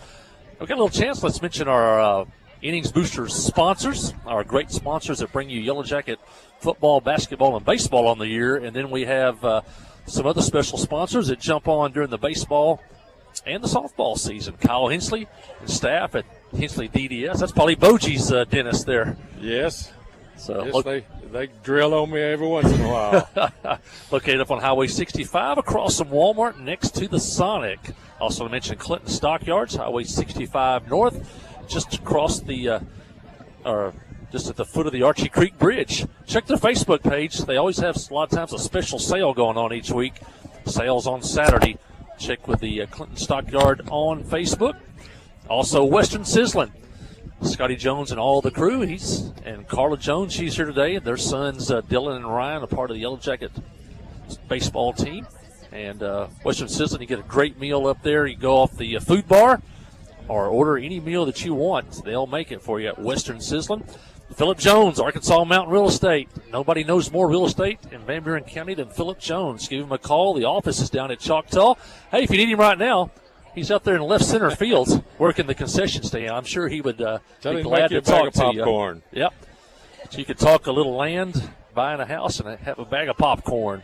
Main Street Florist, downtown Clinton. Want to mention those folks. Also, Regions Bank, downtown Clinton, just off the Court Square. Thanks for all your banking needs. They can do it there at Regions Bank. Also, want to mention hang on. I got a couple more sponsors we'll talk about them in a minute, but we're going to get back to the ball game here. Clinton leading 6-4 here in the 5th. Trammell Hastings in. And the hitter is Braden Anderson. Anderson singled in the 1st and grounded out in front of the plate. In fact, the ball fielded by Carson McCormick and out at first. 6-4 Clinton. We're in the 5th. Southside has 2 on and 2 out. Here's the pitch. And foul back, and Hastings comes in throwing strikes. And he's got Anderson in the hole now, 0-2. Anderson made that great catch in right field to end the last inning on that ball hit by Russ Hensley. See if Hastings gets in the inning right here. And a swing and a miss! And Hastings comes in on 3 pitches, strikes out Anderson, and retires the side. Southside gets a double and a walk, but leaves 2. The Yellow Jackets throw out a man stealing. We head to the bottom of the 5th. It's Clinton 6, Southside 4. You listen to Yellow Jacket Baseball on the Yellow Jacket Sports Network. Hi, I'm Joey Dobbs with State Farm Insurance here in Clinton. We are proud to support Clinton Yellow Jacket Sports, and we're here to support you on and off the field. For surprisingly great rates on auto, home, life, and supplemental health insurance, stop by today. We're located just off of Highway 65 before the Little Red River next to H&R Block. Give us a call at 745-6323 or visit our website at calljoeydobbs.com. Like a good neighbor, State Farm is there. FL Davis Cash Lumber, your Ace Hardware store, is a proud sponsor of Clinton Yellow Jacket Sports. FL Davis Cash Lumber can help with your electrical, plumbing, paint, tools, hardware, and flooring needs. They're a full-service hardware store and lumber yard. FL Davis can provide you with everything you need for your residential or commercial projects. The knowledgeable staff is always on hand to answer your questions. Visit FL Davis Cash Lumber, your Ace Hardware store. Same place, now Ace. Well, Trammell Hastings comes in out of the bullpen and on 3 pitches gets the Yellow Jackets out of a jam. And when the Jackets come to bat in the bottom of the 5th, they lead 6-4. There's going to be a pitching change for Southside. It'll be the center fielder, Case Walls, coming in to pitch, the left-hander for Southside. Holland finishes his day as the Yellow Jackets got 6 runs on 7 hits. And Holland, as of right now, is the pitcher of record for Southside. If the Yellow Jackets win this one, he would be the losing pitcher. Sam Brown left the game. He's the pitcher of record right now for the Yellow Jackets. The Jackets could close this one out. Brown would be the winning pitcher.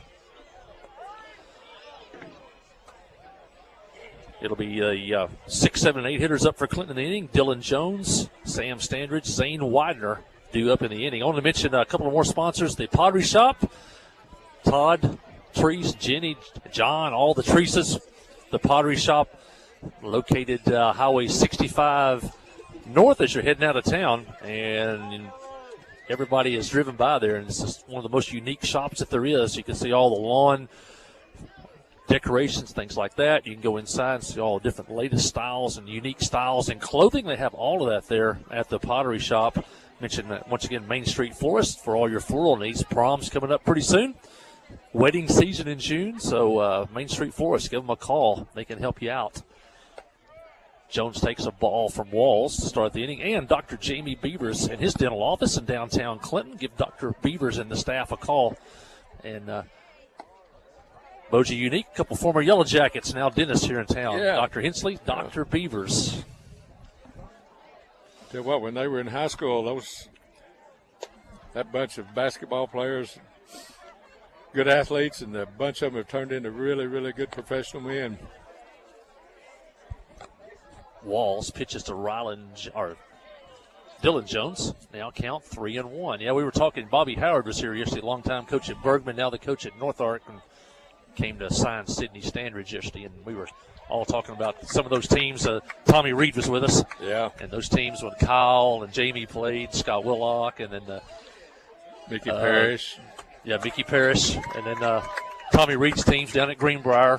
And then Coach Howard, seen all those teams. But Jones walks to lead off the inning. Jackets trying to add to a 2-run lead. The hitter it was scheduled for Standridge.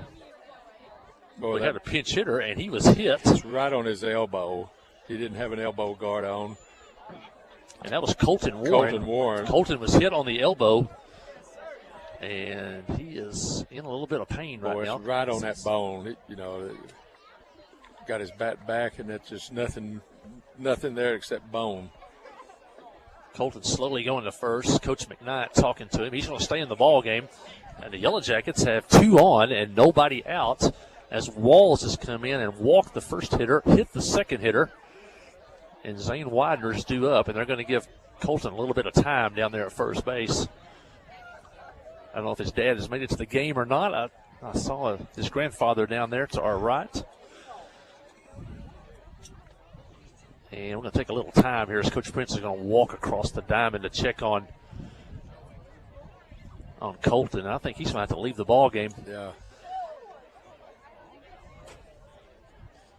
Boy, it's a tough place to get hit. You see lots and lots of players with that elbow guard on now.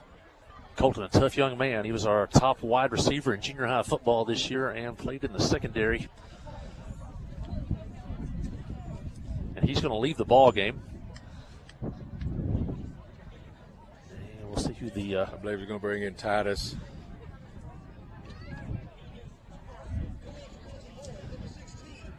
And I think down there in the bullpen, I think they had Titus Johnson. Titus Johnson will be the runner. He'll be at first base. And the Jackets have 2 on, nobody out. Widener's the hitter.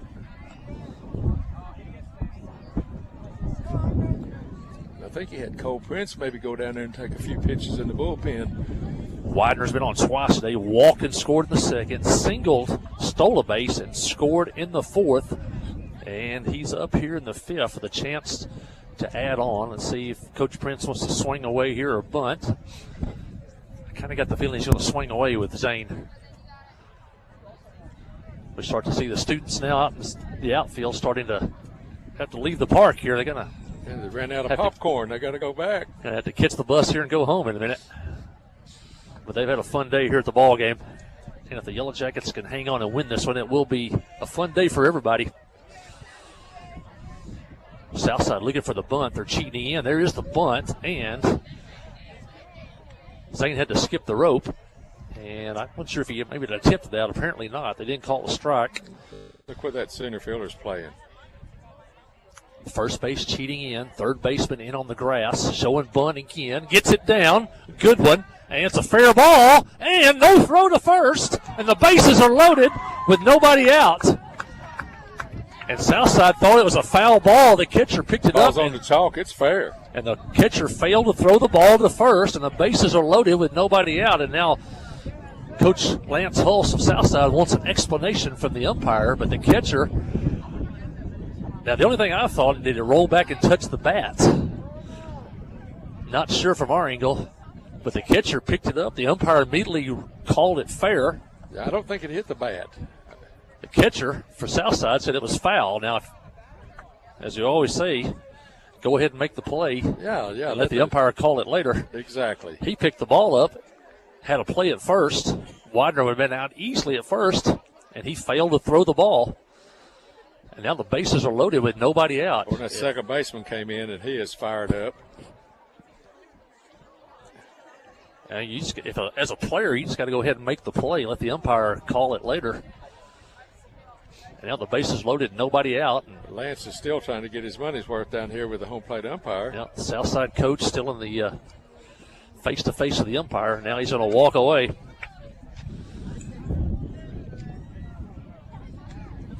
I'm sure there'll be a teachable moment in practice tomorrow where he'll tell his players, you go ahead and you make the play and let the umpire call it later. Now the Jackets have the bases loaded and nobody out. Number 9 hitter, Dufran. He's going to be pinch hit for by Zach Hunt Gonzalez, another freshman.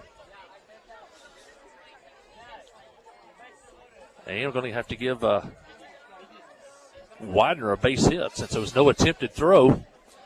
Zach Hunt Gonzalez will pinch hit with the bases loaded and nobody out. Carson McCormick on deck. A chance for the Yellow Jackets to blow this one wide open. Southside bringing the infield in tight. Shortstop, second baseman in on the grass. Walls' pitch is a strike. Gets away from the catcher, but no advance by Jones. Mahan runs it down. Wouldn't have had to go too much further. Jones had her in high gear almost. Good speed at third with Dillon. Titus Johnson at second. He can run a little bit. And you got Zane Widener over at first. You know what he can do. There's the pitch and a strike. Walls pours it in there. Yeah, I think Titus has got plenty of speed. Any ball that's through the infield, he's got a chance to score.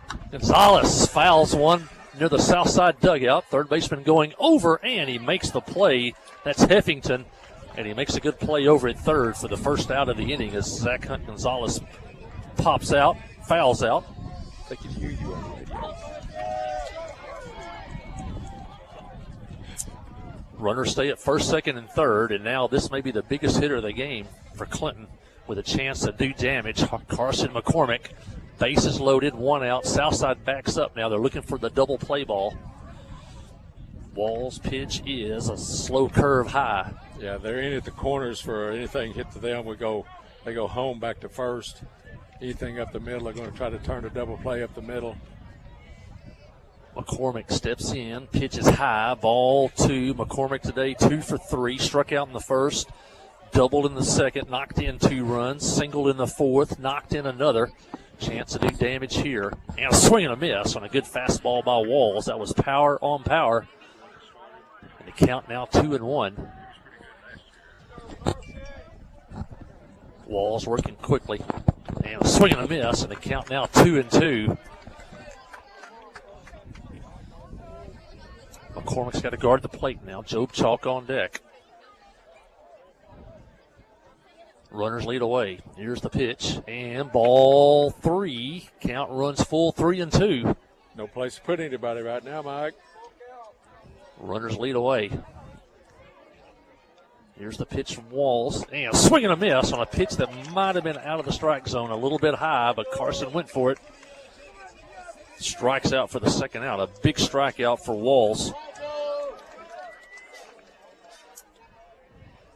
Yeah, bases loaded, nobody out. We got to come up with something here.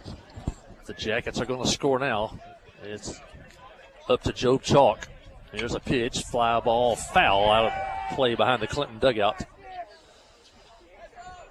Be a big lift for Southside if they get out of this without a run. Yeah, momentum might swift back. Blow the game open with a base hit. Yeah. Still got that big hole in right center field. That would clear the bases if he could get one up there. Here's the pitch and a ball. Dylan Jones over at third. Titus Johnson at second. Widener over at first. They're going to get a big jump with 2 outs. Here's the pitch and a slow curve, swing and a miss by Chalk, and now he's in the hole 1-2. Good pitch by the left-hander. Put this ball in play, Job. Here's the pitch and ball 2-2. 2 balls, 2 strikes, 2 outs. Bases loaded.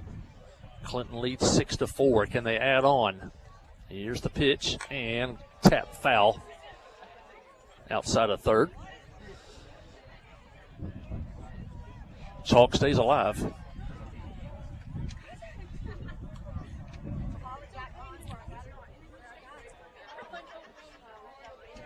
Walls to the plate and ball 3. And now the runners will go from first, second, and third with 2 outs. Let's start the merry-go-round right here, Boji. Put one in the gap. Here's the pitch. There they go. A swing and a miss.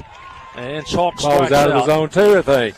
Back-to-back strikeouts by Walls to get out of the inning after the Yellow Jackets loaded the bases with nobody out on a hit, a walk, and a hit batter. But the Yellow Jackets leave 3, fail to score. As we head to the 6th inning, it's now Clinton 6, Southside 4. Listen to Yellow Jacket baseball on the Yellow Jacket Sports Network. Conway Regional has been the community's hospital for 100 years, providing high-quality, compassionate care. As our community continues to grow, we're growing alongside you to ensure all your healthcare needs are met right here in Conway. When your family needs emergency care, you can trust our board-certified providers to provide you with the comprehensive care you deserve when you need it most. When you're facing an emergency, trust the care you'll find down the hallway, not down the highway. At Conway Regional, we're not just growing, we're growing together.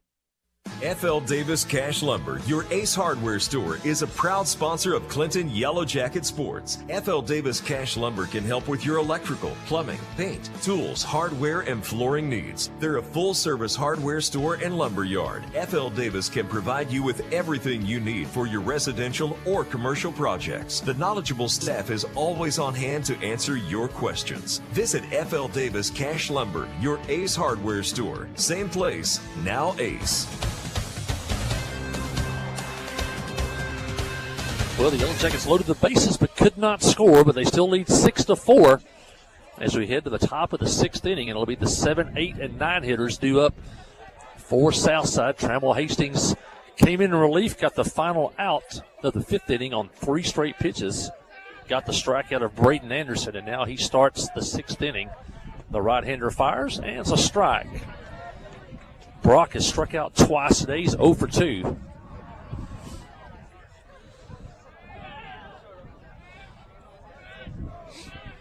Hastings to the plate, and the ball high.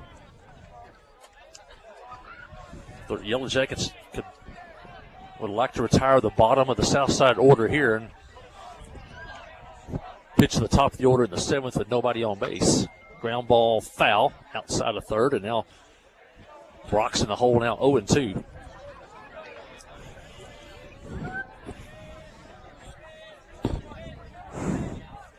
New ball to the pitcher. Brock asks for time, now steps back in. Hastings pitching from the stretch to the plate. Curveball low. Nice curveball. Good pitch there. Couldn't get Brock to chase it. Now it's 2-2.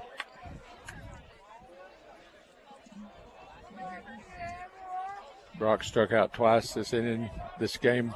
Here's the pitch, and pop fly. Will it stay in play near the fence? Hensley gives it a chase, and it falls between him and McCormick right at the base of the netting here on the third base side, and that would have been a tough ball to make a play on, but it would have been a big out if they could have got it. Over near the south side on deck circle. Count stays 2-2.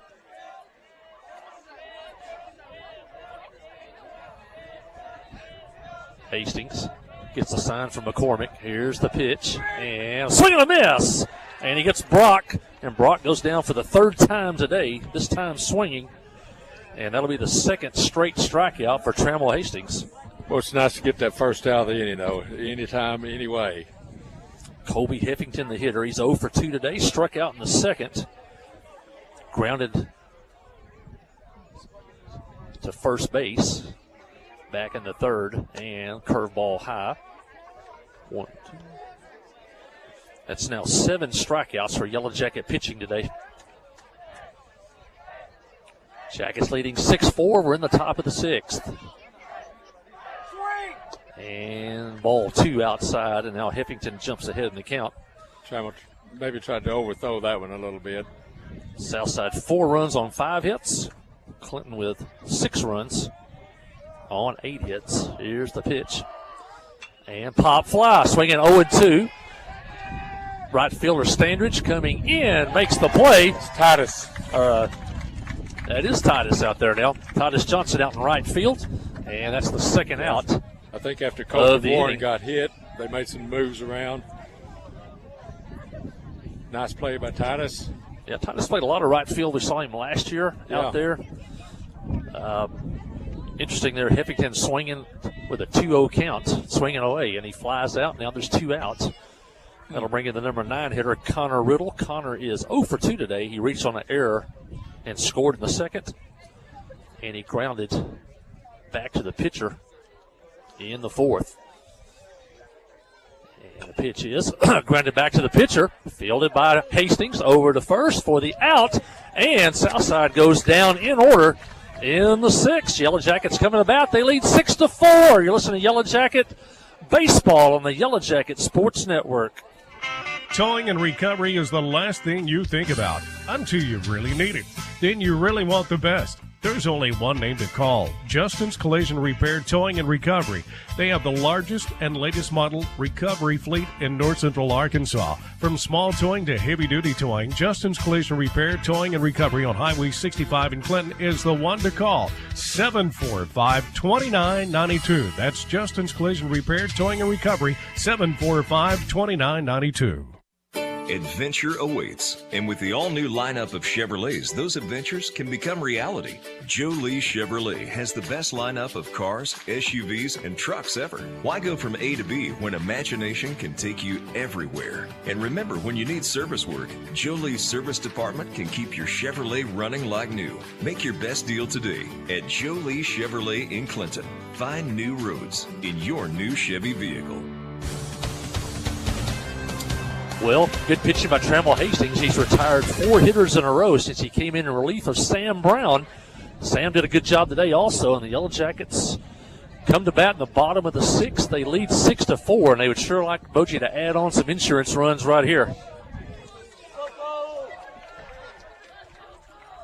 It'll be Cole Prince, Rylan Jones, Russ Hensley do up the 3, 4, and 5 hitters for the Yellow Jackets, and any way to get an insurance run here would be huge. Southside will have the top of the order due up in their 7th inning.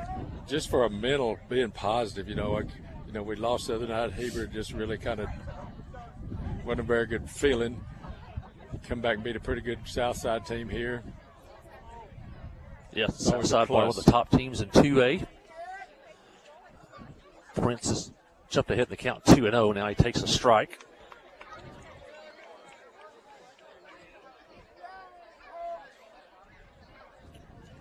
Walls working quick now, 3-0 from the 3-1 now from the lefty. Let's see. 3-1 pitch is grounded toward third. Foul. Count now runs full. I see head football coach, athletic director Christy Fran down to my right. I see head basketball coach Judson Smith down to our right also. The chief, Officer Ayers, is here today. Here's the pitch. Pop fly. Foul behind first. Will it stay in fair or in play? It will not. It goes out of play. Did you say our girls softball is going to Harrison? Girls play at 5 o'clock today at Harrison. Yeah. And so they're probably on the road right now. Yeah. It was Coach Brooke Mason, her first year with the Lady Yellow Jacket softball, assisted by some guy named Matthew Post. Also doubles as the bus driver. So Coach Post there. And also Chris Sal helps out with Yellow Jacket softball. And Cole Prince walks, heads to first. I think also the Yellow Jacket track team is in Batesville tonight, so they'll be running till after dark tonight. Did I hear that Coach Post got relieved of his duties game the other night? Umpire told him to go take a there were seat. multiple coaches that got relieved of their duties. Yes. Apparently there was a disagreement in a call. Yeah. Coach Dufresne had to come out of softball coaching retirement to coach at Hebrew. And they got Prince now picked off, throw to second, and he's out there as Prince took off for second. Yeah. And Walls, the lefty, stepped off, threw it to first. The first baseman then threw it to second for the out. So Yellow Jackets, Coach Prince very happy. The Yellow Jacket leadoff walk is erased. A little different look when you see a lefty when you're over at first base. And he fooled him, Walls did. Prince took off a little too soon. That was Walls. Something's happened here. The Jones boys hadn't been hit by pitch today. That's usually at least once or twice every game. Ryland Jones, the hitter. Ryland's had a good day. 3 for 3 for the freshman Ryland Jones. 3 singles. Nice ahead 3-0 on this count here. Here's the pitch and takes a strike. Ryland Jones, one tough running back on the football field and a heck of a linebacker. We'll see a lot of him this fall for the Yellow Jackets. And the pitch is low, ball 4. And for the 4th time today, Ryland Jones is on base. Ryland Jones is not afraid to hit you on the football field. No. In fact, I think he likes to hit you. He likes to hit you, yeah. He reminds me of Sky Davidson a lot. Similar size. Yeah. And Sky would like to slow down just so he could hit you when he was carrying the football. Russ Hinsley, the hitter, takes a strike. Russ is 1 for 3 today. Kind of a little floating curveball there that was a little high. Russ had a single in the 3rd, struck out, and also fouled out to right field on a good play by Anderson out in right field. Now he's in the hole 0-2.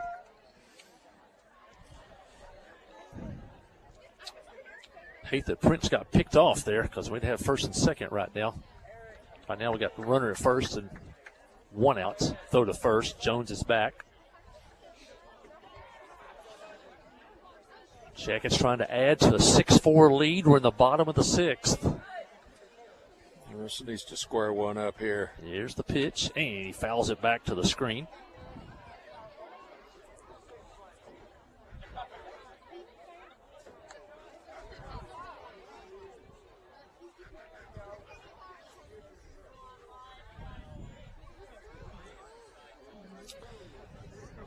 Count 0-2, guarding the plate here. Here's the pitch, and strike called. That was borderline high at the letters. And Russ goes down for the 2nd out.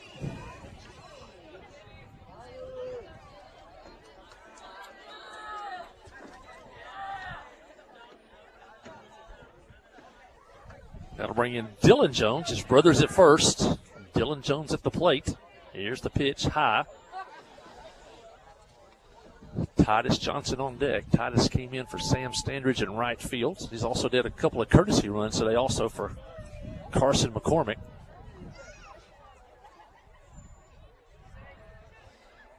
There goes Ryland for second. There's the throw. He is safe at second. And now Dylan can knock his brother in with a base hit.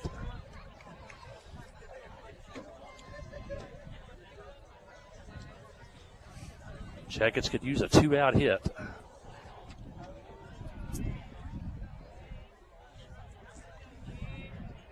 Walls gets the sign, pitching from the stretch, and he hit the batter. There you go. Jones getting a hit, yeah. One of the Joneses got hit today. Dylan gets nicked by a pitch inside, and he goes to first. It's just like death and taxes. The Jones boys going to get hit sometime during the day.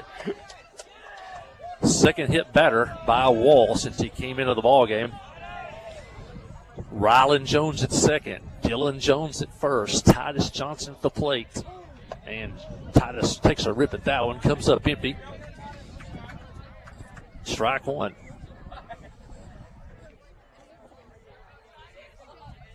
Put this ball in play, Titus. Here's the pitch, and a swing and a miss again on a pitch up and out of the strike zone. And now Titus in the hole 0-2s. Zane Widener on deck. Jackets looking for a 2-out hit. Here's the pitch, and swing and a miss. Gets away from the catcher. Johnson going for first, and he'll make it without a play. And the bases are loaded. It was a swing and miss on a pitch outside. It popped out of Mahan's glove, went to the screen, and the Jackets load the bases with 2 outs. And for the second straight inning, the Jackets have the bases loaded. We need a big hit here, Zane. We've left runners on base all day, Mike. Widener takes one high. Rylan Jones coming down the line at third. Wouldn't take much for him to score on a wild pitch. Here's the pitch, and a swing and a miss, and that was way outside. Zane was fooled on that one. Widener been on base 3 times today, walked and scored, singled and scored, and also has another single. And a swing and a miss. Curveball. As he tied him up there, now it's 1-2.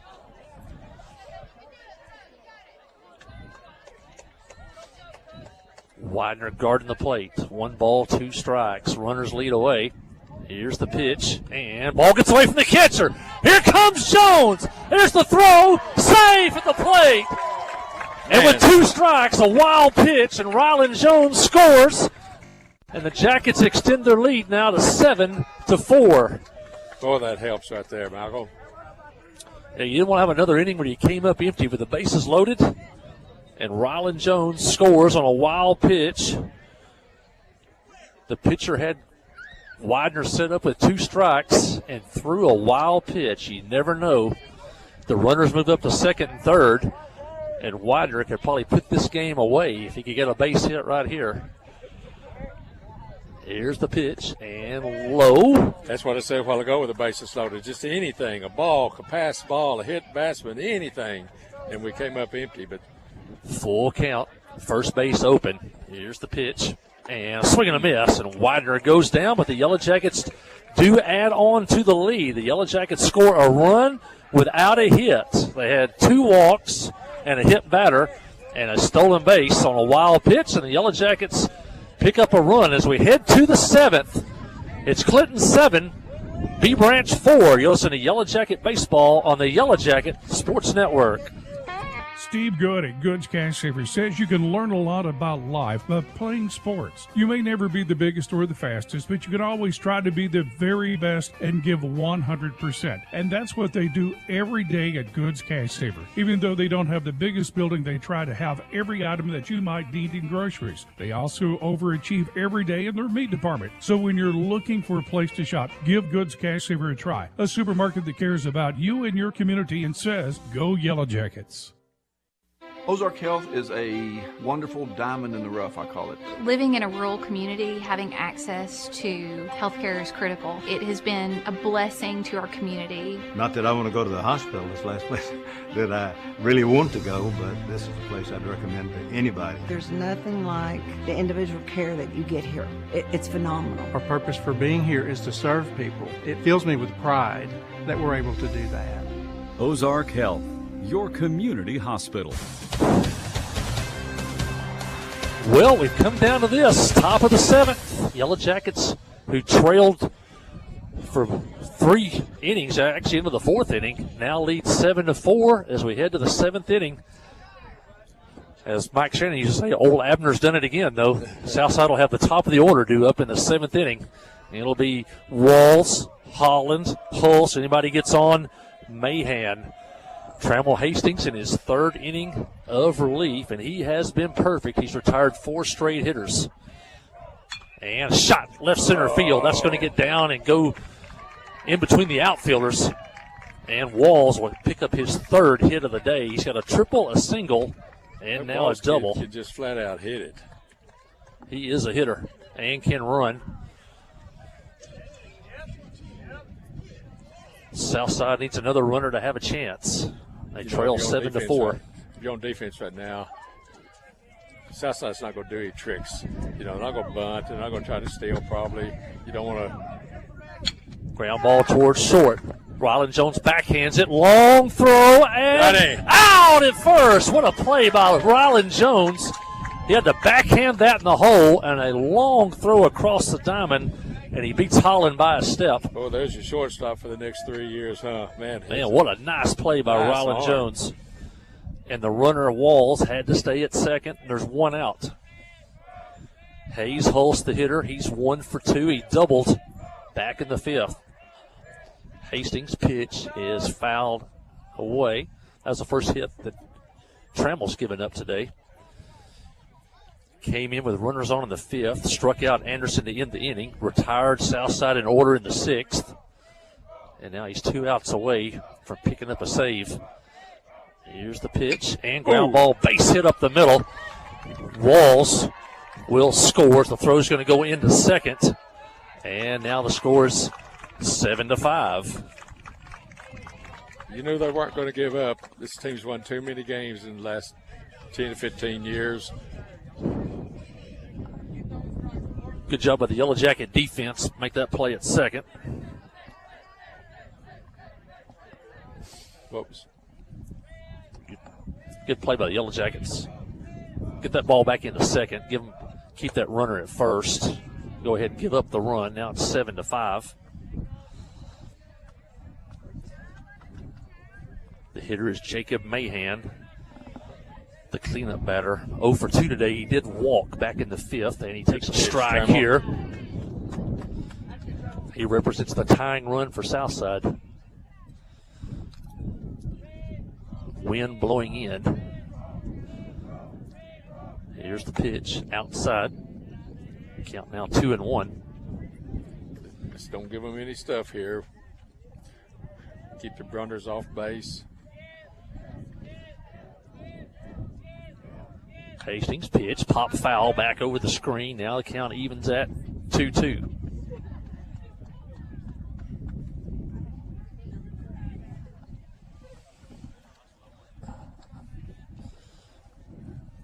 Southside here.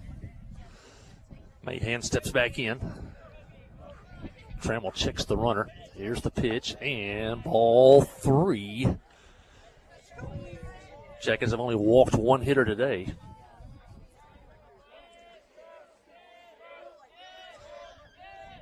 See if they want to start the runner. And fly ball foul behind the Clinton dugout. Count stays 3-2. Southside 5 runs on 7 hits. Clinton with 7 runs on 8 hits.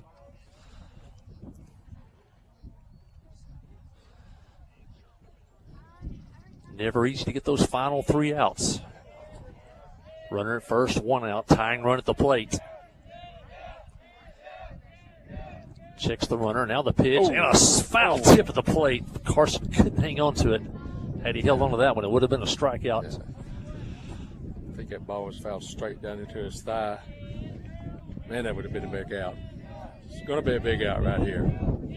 Hastings, payoff pitch, and swing and a miss. He comes back to get him. He strikes out Mahan on a pitch low in the strike zone, and that brings in Braden Mooney with 2 outs here in the Hornet 7th inning. Mooney 0 for 1 today. He's walked and also been hit by a pitch, so he's been on twice today. And the Jackets are 1 out away. And the pitch is a strike on the corner. And that was a really nice pitch by Hastings. Infield deep. Got a force out at second. Hastings checks the runner. Steps on. Mooney batting from the right side. The pitch is high. Ball 1. Count even 1-1. 7-5 in the 7th. Jackets an out away from a victory.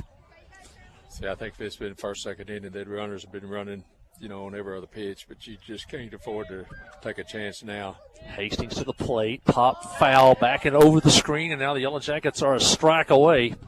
And Southside is down to their last strike.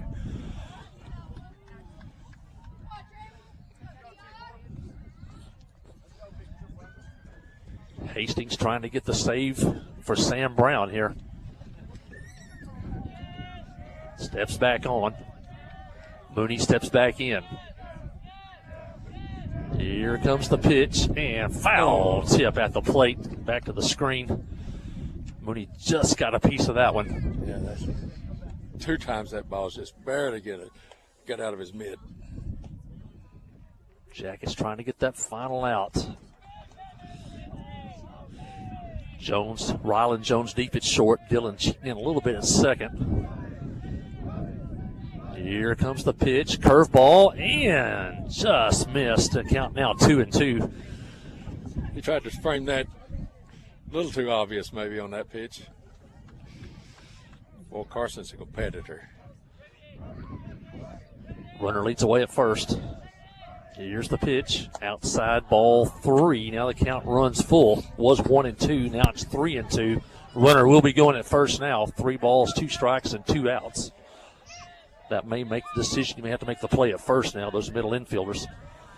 Here's the pitch, and pop foul back, and Mooney keeps battling at the plate.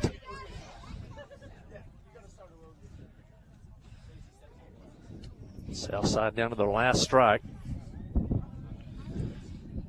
Clinton leads 7-5. Can they close it out? I'd like to see a little swing through swing right here. Hastings to the plate, and once again fouled at the plate. Hastings and Mooney are in a battle here.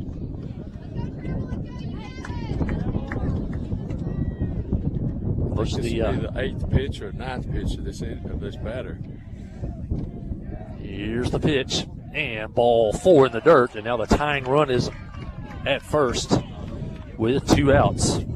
Only the second walk by Clinton pitching today. And now a double could possibly tie this game. Braden Anderson, the hitter. He's 1 for 3 today. Single in the first.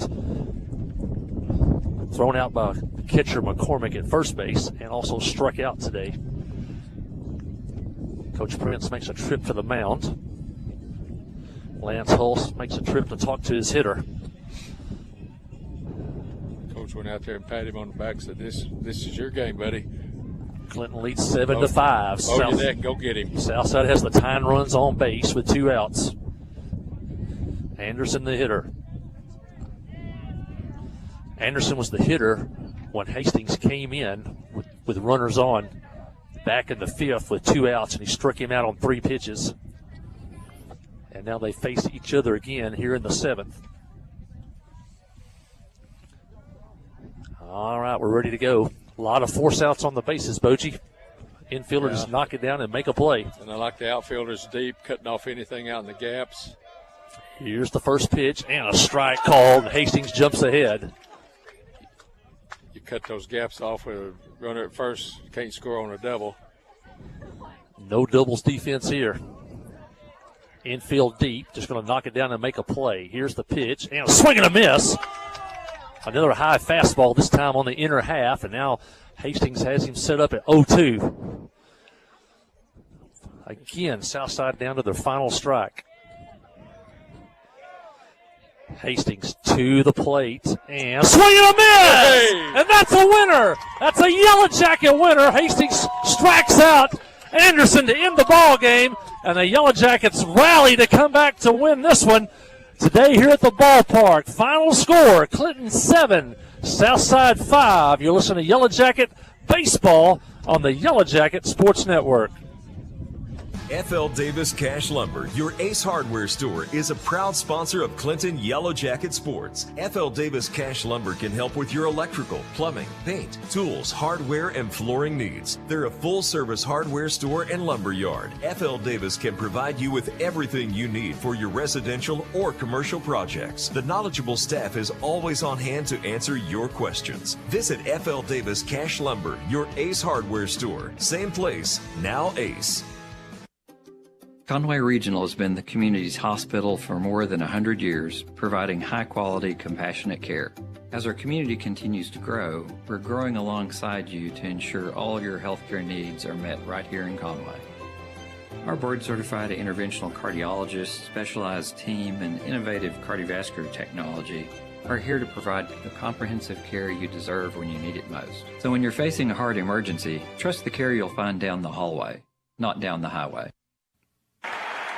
Here's the pitch. You swing. It's a deep drive to left center field. You've hit a home run with Farm Bureau Insurance. From great rates and local agents to fast, fair claim service, it's Farm Bureau Insurance. See Kai Rhoda, Ty Glover, or Mickey Parrish for all your insurance needs at Farm Bureau Insurance today at 501-745-2117. Open Monday through Friday from 8 until 4:30. That's Farm Bureau. The Blagg Law Firm is a proud supporter of Clinton High School Yellow Jacket sports. When you need an attorney, call the Blagg Law Firm.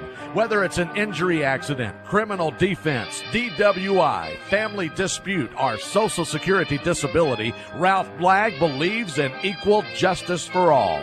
Located on Court Street in downtown Clinton and on the internet at blagglaw.com.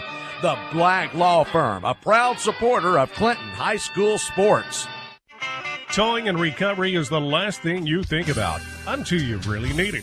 Then you really want the best. There's only one name to call, Justin's Collision Repair, Towing and Recovery. They have the largest and latest model recovery fleet in north central Arkansas. From small towing to heavy-duty towing, Justin's Collision Repair, Towing and Recovery on Highway 65 in Clinton is the one to call, 745-2992. That's Justin's Collision Repair, Towing and Recovery, 745-2992.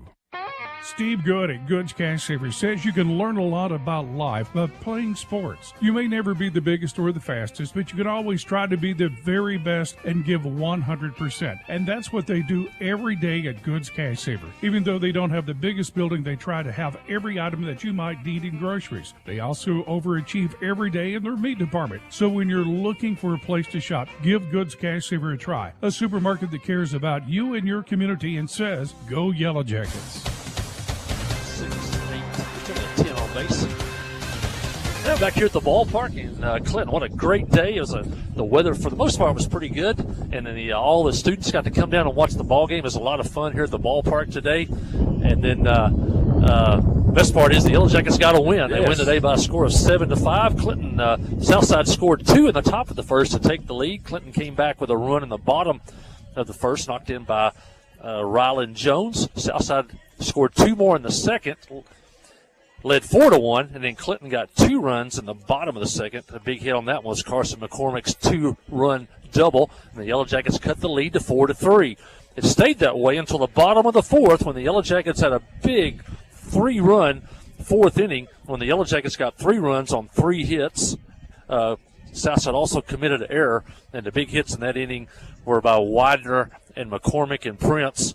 And then Rylan Jones was another hit in that inning. And the Yellow Jackets, for the first time today, took the lead 6-4. They added a run. Check that. They added a run in the 6th inning to make it 7-4. Southside got a run in the 7th, cut it to 7-5, had the tying runs on base when Trammell Hastings struck out Braden Anderson to end the ball game. And the Yellow Jackets won today by a score of 7-5. The Yellow Jackets had 7 runs on 8 hits. They left 10 on base today. Southside had 5 runs on 7 hits, and Southside left 7 men on base today. Southside today committed 3 errors on the day, and so and the Yellow Jackets with 2. And the Yellow Jackets come away today with a 7-5 victory over Southside B Branch, and the Yellow Jackets are now 9-6 on the year. Southside falls to 13-6 on the season. The Yellow Jackets' next game, there'll be a JV game here Monday at 4:30 versus Bradford. You want to come on out? Weston Smith, old Clinton Yellow Jacket, helps the Bradford baseball team. They'll be here Monday. That starts at 4:30. I think the junior high team goes to Dover on Monday, and our next broadcast will be Tuesday from West Little Rock as the Yellow Jackets take on the Joe T. Robinson Senators. That game will start at 5 o'clock. We'll be on the air at about 4:50 on Tuesday afternoon from West Little Rock. I want to mention the pitching. Winning pitcher today for the Yellow Jackets is Sam Brown. Sam Brown pitched 4 2/3 innings on the day, only walked 1. Did a great job today, and he's going to pick up the win today. And Trammell Hastings picks up the save as he came in and got the final out of the 5th inning, retired Southside in order in the 6th, and then got him out in the 7th inning. So he pitches 2 1/3 innings today, and Sam Brown with the victory, Trammell Hastings with the save, and Whit Holland picks up the loss for Southside. And what do you think, Bochi? We've got multiple players we could have for the First Arkansas Bank and Trust players of the game. I think both pitchers, Sam Brown, Trammell Hastings, and then you might want to look at Rylan Jones. The freshman had 3 hits today, reached base 4 times. So this game way back, I think maybe the first game we talked about, if you have good pitching, which we had today, we put it in play offensively, which we did, make some plays in the field, which we did, you got a chance to win. And, the Yellow Jackets did all that today. Yeah, I think in high school baseball, even high school softball, if you don't walk people, today the Yellow Jackets in 7 innings only gave up 2 walks today. Yeah, one walk and 1 hit batter. And 1 hit batter. Yeah, 2 walks and a hit batter. Yeah.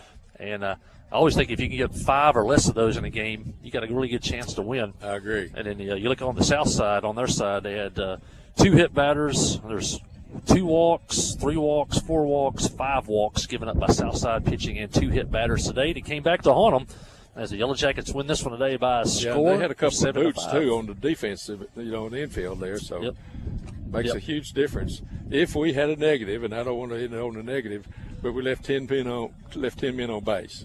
2 times bases loaded. We did score 1 on one of those bases loaded in instances. But it's a good win. Good win. Well, the Yellow Jackets will wrap it up today. The Yellow Jackets win today by a score of 7-5. And we will be back on the air on Tuesday at 5 o'clock as the Yellow Jackets will take on Pulaski Robinson. That game will be played out in West Little Rock. So until then, the final score again here today, Clinton 7, Southside B Branch 5. Thanks for your time this time. Until next time, so long.